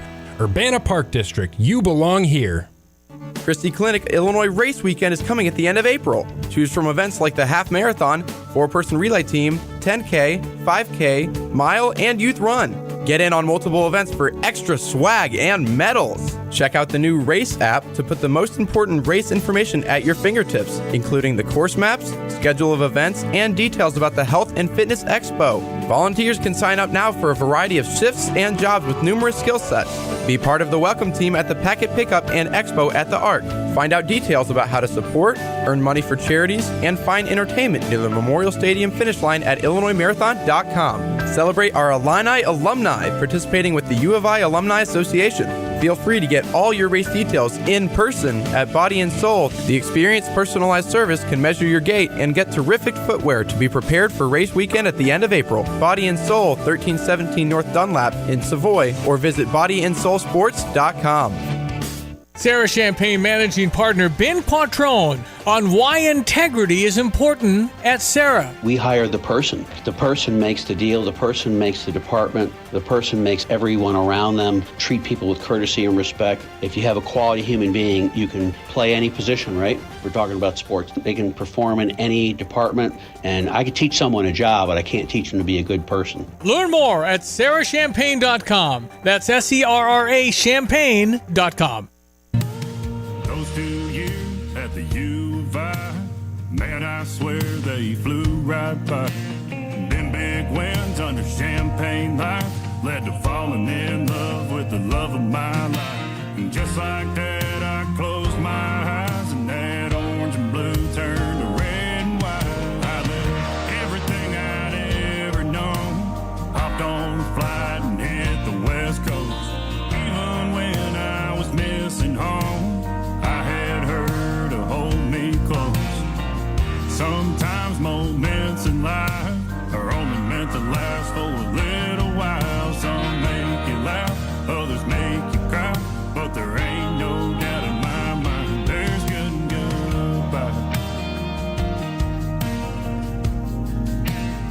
Yeah, there's good and goodbye. Pretty solid. Pretty It's not solid. bad. Yeah, Myers Leonard there with his retirement catchy. announcement song. Yeah, it is. It is. It's pretty cool. He just basically tells the story. Like, we didn't play the first, is that called a stanza or whatever? I don't know, whatever it is. I wouldn't know. The first part of the song talks about him growing up as a little boy in Robinson, and it was him and the city lights and down at the park shooting by himself, and then that 2010 Robinson team that won state, and they show the dunk at St. Teresa when he jumps over the dude and That was dunks, and it's insane. like, holy crap. So, yeah, I was impressed. I mean, he's not going to probably win any. Is that a Grammy? Emmy? I think it's a Grammy. Yeah. Probably No not going to Grammys. win one of those, but I thought it was decent. Yeah, no, I think that's pretty solid. Pretty solid. Little Myers. So he officially is retired now. That was his way of saying I'm done. I didn't Yeah. know he was still around, but Was it last year that he was? Last year or 2 years ago, he got signed by the Bucks. yes, they Was had the him. I first think team they that had him in gave a Bucks. Yep. chance after the way things ended with the Heat and everything, and he deserved a second chance. I agree, in my opinion, and I think that, yeah. And then you hit a point where it's done, and it's crazy that I'm old enough. I was in school the same time that Myers was, and now that he's that's old right. enough to be retired, it's just like, oh boy. Guess can I retire now too? Oh shoot, no. Okay. His best was that run that was at the Blazers when they took the Lakers. Western Conference Finals. That's right, because he had a couple threes in that and played really well in that series. did. So, yeah, that would be probably his. Did he make it to the finals? No, Or they no, the they Lakers lost beat in the him. Western Okay. Conference Finals. He was on the Heat team that went to the finals in Oh, the that's bubble. right. I don't think he played much, although he might have started one of those games. I thought someone was hurt and he got a chance. I think you're right. Sounds right. That's interesting. I was looking Myers Leonard NBA salary history. Say he turned out all right. Yeah, so his last year he made $713,000. Poor guy. I'd take it. Let's see. He started out with Portland making 2.1, 2.2, 2.3, 3. Then he, boom, signed that new contract, 9.2. Dang. 9.9, 10.5, 11.2 with the Heat, 9.4 with Oklahoma City, 713 with the Bucks. Career earnings $60,856,037. I don't know what the hashtag means. Current U.S. dollars adjusted for inflation was 76, almost 77 million. Pretty good career. Pretty good, no doubt. Yeah. What is that? 7, 8, 9, what, 10-year? 1, 2, 3, 4, 5, 6, 7, 8, 9, 10-year career. So his wife's family has some money too. Oh, really? Well, great. The Biefelts. Oh, their yes. names on a building or two. That's right. Is this the whole Tony Romo thing? I don't know. Could be. Oh, so you're going to make him a starting quarterback in the NFL and a scratch golfer. You're going to make Myers a lottery pick making $76 million, and he marries a rich girl. And he can make a country song sound decent. Better than Adam? Yeah, I think so. I think so. Yeah. A little bit. No hate on Adam. No. It was the wrong time for Adam to throw country into the mix. His ERA was 18, and the Cardinals stunk. And it's like, here's Adam on the way out with some country music. I'm like, no. I'm not going to entertain this at all. Like, if he came out now, you'd be like, better. oh, that's not bad. Yeah, or at the end of the 2019 season, the 21 season, where he carried the rotation. He's got a couple of hits that he wants to, all right, go for it, man. You've earned it. Oh. You can't have the highest ERA on the team. No. And then be like, here's my country music. I'm like, no. Say goodbye. So well said. Yeah, and again, you would ask me. It's like John Mosaic this year's like, hey, guys, I got some party tricks that I'd like to just soft launch out there. I'm going to make my bow tie disappear. Just get out of here. Like every Sunday is the kids run the bases and then a John Mozeliak magic show for 15 minutes. Right. Sweet. He comes out with the bozo look that everybody puts on him, the clown. Yeah, I know. Yeah, I'm familiar. You guys asked me, or you did, Pipes, you're like, is it better than Wayno? I'm like, I mean, you can tell they're not singers, but it wasn't bad, I guess. Yeah. Kind of catchy. So after tonight's ball game, Matt Carpenter teaches salsa making. How to make and can your own salsa. The first 10,000 fans that actually show up can go down and watch Matt Carpenter. No, I'm already watching Matt hit 170. I'm good. Thank you. After tonight's game, Marcelo Zuna teaches you how to be Spider-Man in left field. The first 5,000 kids can go out and try their hand at wearing a yellow sleeve and running up the wall. We could go back and probably just... Oh, man. So good. Kyle, you got anything to add there, Cubs? You got any Cubs things like back in the day? Oh. The one would be the first 5,000 fans can see if they can throw as hard as Shawan Dunston across the field. We will keep track of the throws and tell you who threw the fastest. Is it Shawan or Sean? I think it's Sean Dunston. I think I always called him Shawan to make fun of him, just to... Yeah. Boy, he could throw a bullet. Oh, yeah. Holy smoke. Oh, you could go on about, what was it, Ron Say or whatever. Did Ron Say play for the Cubs? Can we put that to bed? I know he played with the Dodgers forever.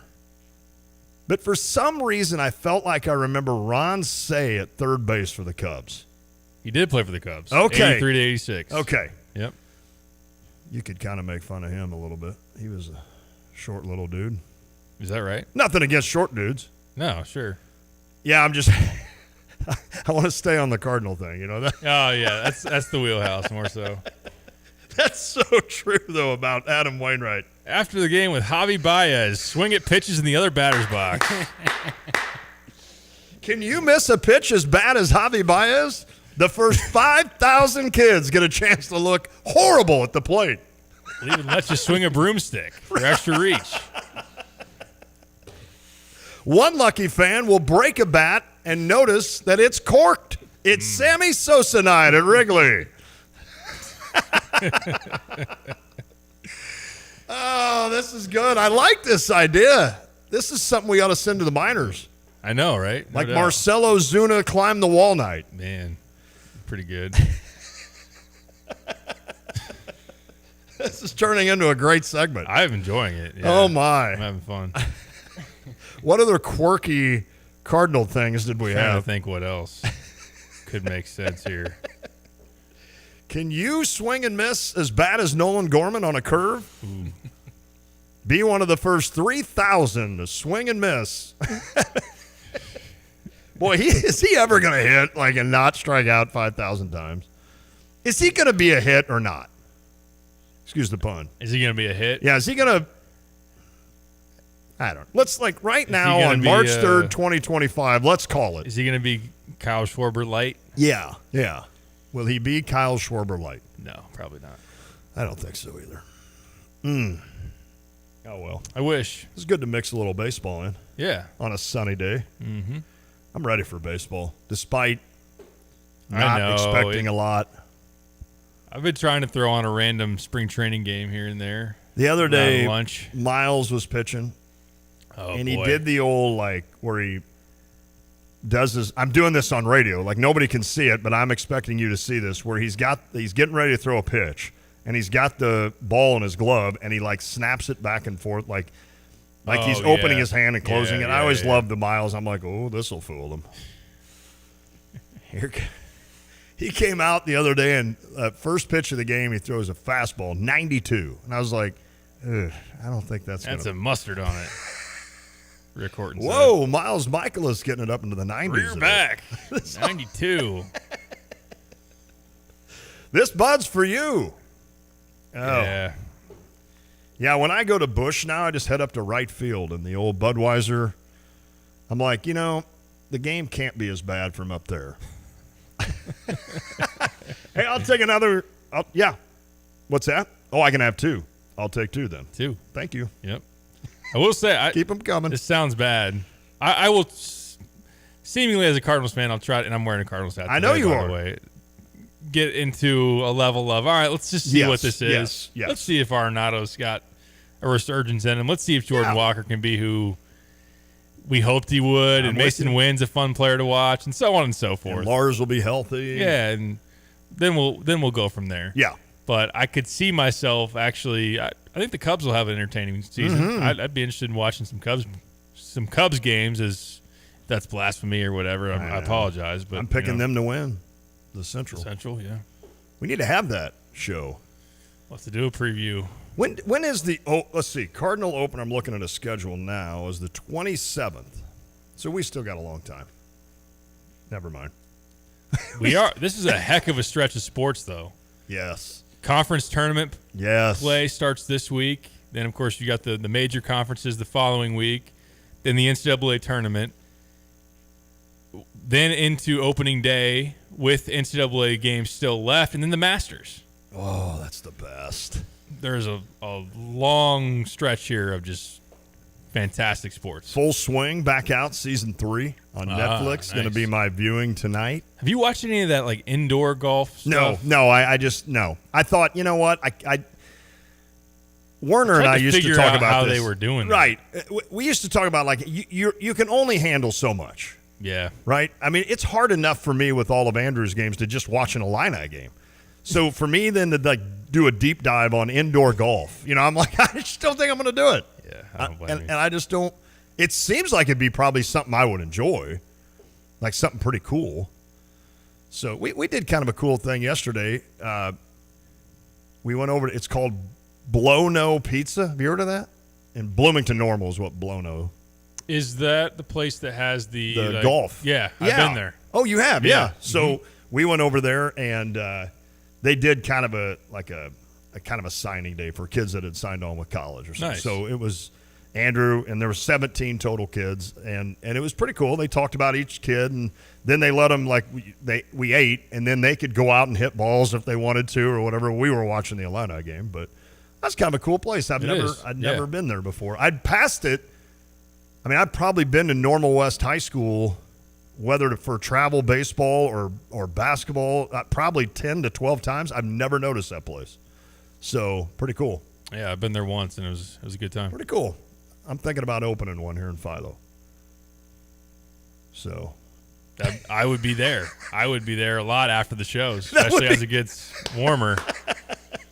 You and I just need to open a driving range just to go out and hit. Yeah. We do need to go hit a driving range one of these days. That'd be fun. Go get limbered up. Oh, my. This would be the time where I'd just take the wedge. I'm like, let's just start today with the wedge. Sure. Let's get those little, easy approaches in, and then we'll take it up to the driver in about 3 weeks. I like that. Kyle, do you golf at all? Some, not a ton. We should get us. We should. Get out there. It's not like either one of us are going to run away with this. So it's probably be a good little battle. I got no shame. We'll get a fourth. Go out and somebody can be our lucky fourth. Down with that. All you have to do is pay for our rounds and all the drinks. Exactly. And carts. And and you're in. Congratulations. Sounds like a great reward. No and you get to pick who you want to ride with. Fair enough. Why is it going to be Kyle? Right. Yeah, like the first 10 guys are like, I'll take Kyle. And oh, that's interesting. We figured. Yeah, we figured. All right. Cub fan, Let's take one more break. Come back, wrap up the show. This is The Drive. It seems like the cost of everything is on the rise. But Erie Insurance can help make sure your auto insurance premium isn't one of them. Avoid rate increases with Erie Rate Lock. Even if you have a claim, your rates won't go up until you change your car, driver, or address. Your Erie agent in Champaign is Thomas & Ellers Insurance. Erie Rate Lock is not available in all states. Other conditions and limitations at erieinsurance.com. Go to erieinsurance.com for company licensure and product details. Okay, Tim Onstad in charge of Dedicated Diesel and Gil Frericks Trucking. Where are we with Dedicated Diesel? Yeah, we need to get over to the Dedicated Diesel and get those Dixie choppers out. I am instructing Andy over there, whatever Dixie choppers are there right now, to show people what we have invested in them, what our cost is, go $400 over that, and it's theirs. When it comes to the mowers, you can really get things done quickly on the Dixie chopper, right? That's for sure. Oh, yeah. I cut mine down by about 2/3, going from a conventional garden tractor riding mower to a zero-turn Dixie chopper. Went, from 3 hours to under an hour. And how do we reach Andy? You can get Andy at 217-328-0562. Catch him on Dedicated Equipment on Facebook. Email him at abowman, BOWMAN, @gftlog.com. Hi, I'm Tyler Weaver, president of Carpet Weavers Flooring and Furniture Gallery. It's time to come home to Carpet Weavers. We don't want you to just like your new floors. We want you to love them. From waterproof floors and carpet to furnitures and design advice, we've got a team of experts on your side. We'll get you the best price and the best quality products. And complete your home with furniture and accessories. Buy it all with free financing too. Come home to Carpet Weavers, where floors, furniture, and family meet.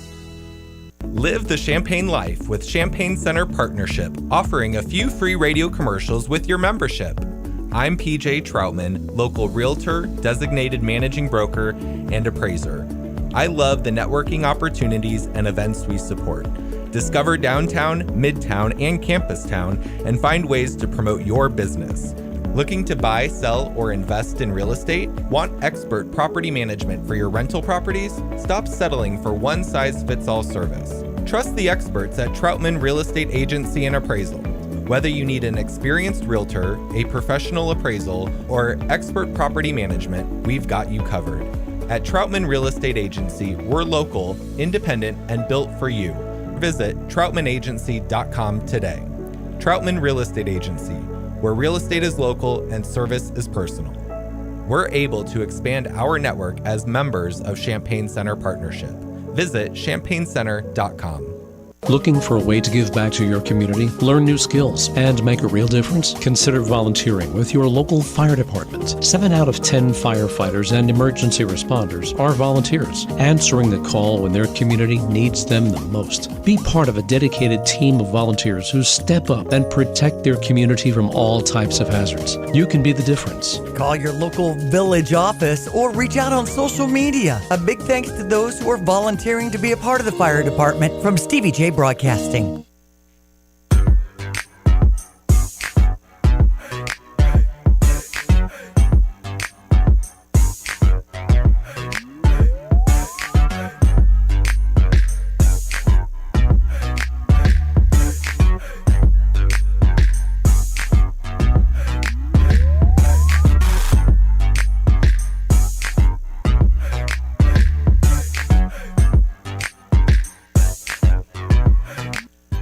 Finishing up on the drive with Sam Piper, ESPN Radio 93.5. Randy on the Max Twin City Recycling text line. Ron Say, the Penguin. Matt Harvey, the Dark Knight. Joe Randa, third baseman, was the Joker. Joe Randa had that look. Do you remember him? The way his sounds I mean, it was like familiar, his lips were like formed like the Joker, and this smile. It was uncanny. Well, yeah, he does have that little smirk. Mike wants us to come do a show there on Savoy on the range. I'd be down. Fun. Yeah. Fun. Let's go. I'll be looking for my ball out in the trees over there at U of I pretty soon. Look forward to it. We're like the only people. You'd have to bring the guys off the putting green. Like if we're on down, like our slice could be so severe that we could still somehow get one of those guys. One of my favorite shots of all time, I think, is the second hole on blue, and there's pines on the right. Oh, yeah. And I hit one off the pine and bounced on and landed on the green. Boom. Yeah. Not saying that I haven't found other ways to make it to the green outside of the unconventional, but that was one of those that's fun. Yeah, I knew. I told the guy I was playing with I was going to hit the fourth pine on the right. That's right. You get the bounce every time. It's like that Jordan, I think it's MJ and Larry Bird commercial where they're doing the horse shots. That was the best. Yeah. Those Adidas commercials. Is that what it was? Yeah, I think so. That or McDonald's, one of the two. But yeah, they were they're up in the rafters. Yeah. That was awesome. No doubt. Yeah, I'm ready to get a little golf going this year. For sure. Maybe. For sure. I was just telling you, high school baseball and softball start today practice. Wow. So it's like you talk about you just go from one sport right into the next. It's like, okay, well, here we go. I told you I was driving up to Jeremy's on Saturday, and I saw people were playing out in the Rantoul fields. Wow. It's like 37 degrees, and they had teams out there playing. I wonder if teams rented that for practice. Well, see, it wouldn't have been high school, though, because I don't think you could start until today. Yeah. So maybe, I don't know what it would be. Who knows? There's so many different things. Maybe junior high baseball? Could I don't been. even know. I'm far enough away from junior high now, I forget. I didn't envy any of them for being out. We get to play baseball today. That is one of those where you're on your way to like a high school baseball game and it's 48 degrees and it's overcast and the wind is blowing and there's a chance of rain and you pull up and you're just like literally in your snowmobile suit with a ski mask and your gloves and it's just like, yeah, let's play some baseball. It's great. And the kids are like trying to grip a bat and it's like, I don't want to hit it. Yeah. No. Yeah. We remember the days, don't we? We Jordan do. is Nike, Bird was Converse. Good call there, Scott. That's right. Yeah. And I said maybe it was Adidas. the McDonald's. I think it was I think you're McDonald's. right. I think it was McDonald's commercial. That's funny. I said Adidas, and neither one were even affiliated with Adidas. I remember I wonder if anybody remembers this. On a Saturday morning, they would do these little, like during cartoons and stuff, they would have like NBA guys do little promos for things. And I remember one time it was Isaiah Thomas, and he was dribbling real low to the ground, like with both hands, and it was cool. You're just like, wow. And then he said, let's try it this way or something. He's got a cigarette in his hand, and he can hardly dribble, and he goes, these aren't good for you, or something. I don't know exactly how it worked, but I was like, okay, Isaiah's telling me not to smoke one day. Could have been a bowling ball or anything. Right. Well, I guess bowling's not good for me either. The Sixers and the Spectrum, thank you for not smoking. That was always my favorite. Is it unreal to think that they used to board a plane and there'd be a dude smoking? That's kind of crazy to think about. Yeah. I don't remember that. I don't, obviously. But we probably flew one time when guys were people were smoking on the plane. I guess. We didn't fly a lot when I was younger. My parents didn't allow us to do much. Or the old Victory cigar for Red Auerbach. Yeah, baby. I'm kidding, Mom, by the way. I like to throw that in on occasion. My brother and I didn't get to do a lot. Oh, boy. Except sit in a boat and fish 12 hours a day. That sounds fun. Yeah, I mean. Well, you're making up for it with some Florida trips. Guys, we're going to be up at 4:30. Why, Dad? Well, we got to get on the lake at sunrise. Best time to hit those gills. Okay. But Did anybody else grow up like that? Parkland. Oh, Andy says it was Parkland. Yeah, that is true. JUCO's going right now. Oh, okay. Baseball. Yeah, that makes sense. Okay. Got it. That would make sense. 217 says, do a show from the driving range or the course. Your fourth is a rotation of Hans, Werner, Carp, Trevor, Harry, Jason Thompson, Brett Behrens, or sub in with a listener. Yeah. All right. Or JD, who's the Mount Zion baseball coach. I know me, you, Kyle, and Hans could. Yeah, we should do a little scramble between the. That would be fun. That four.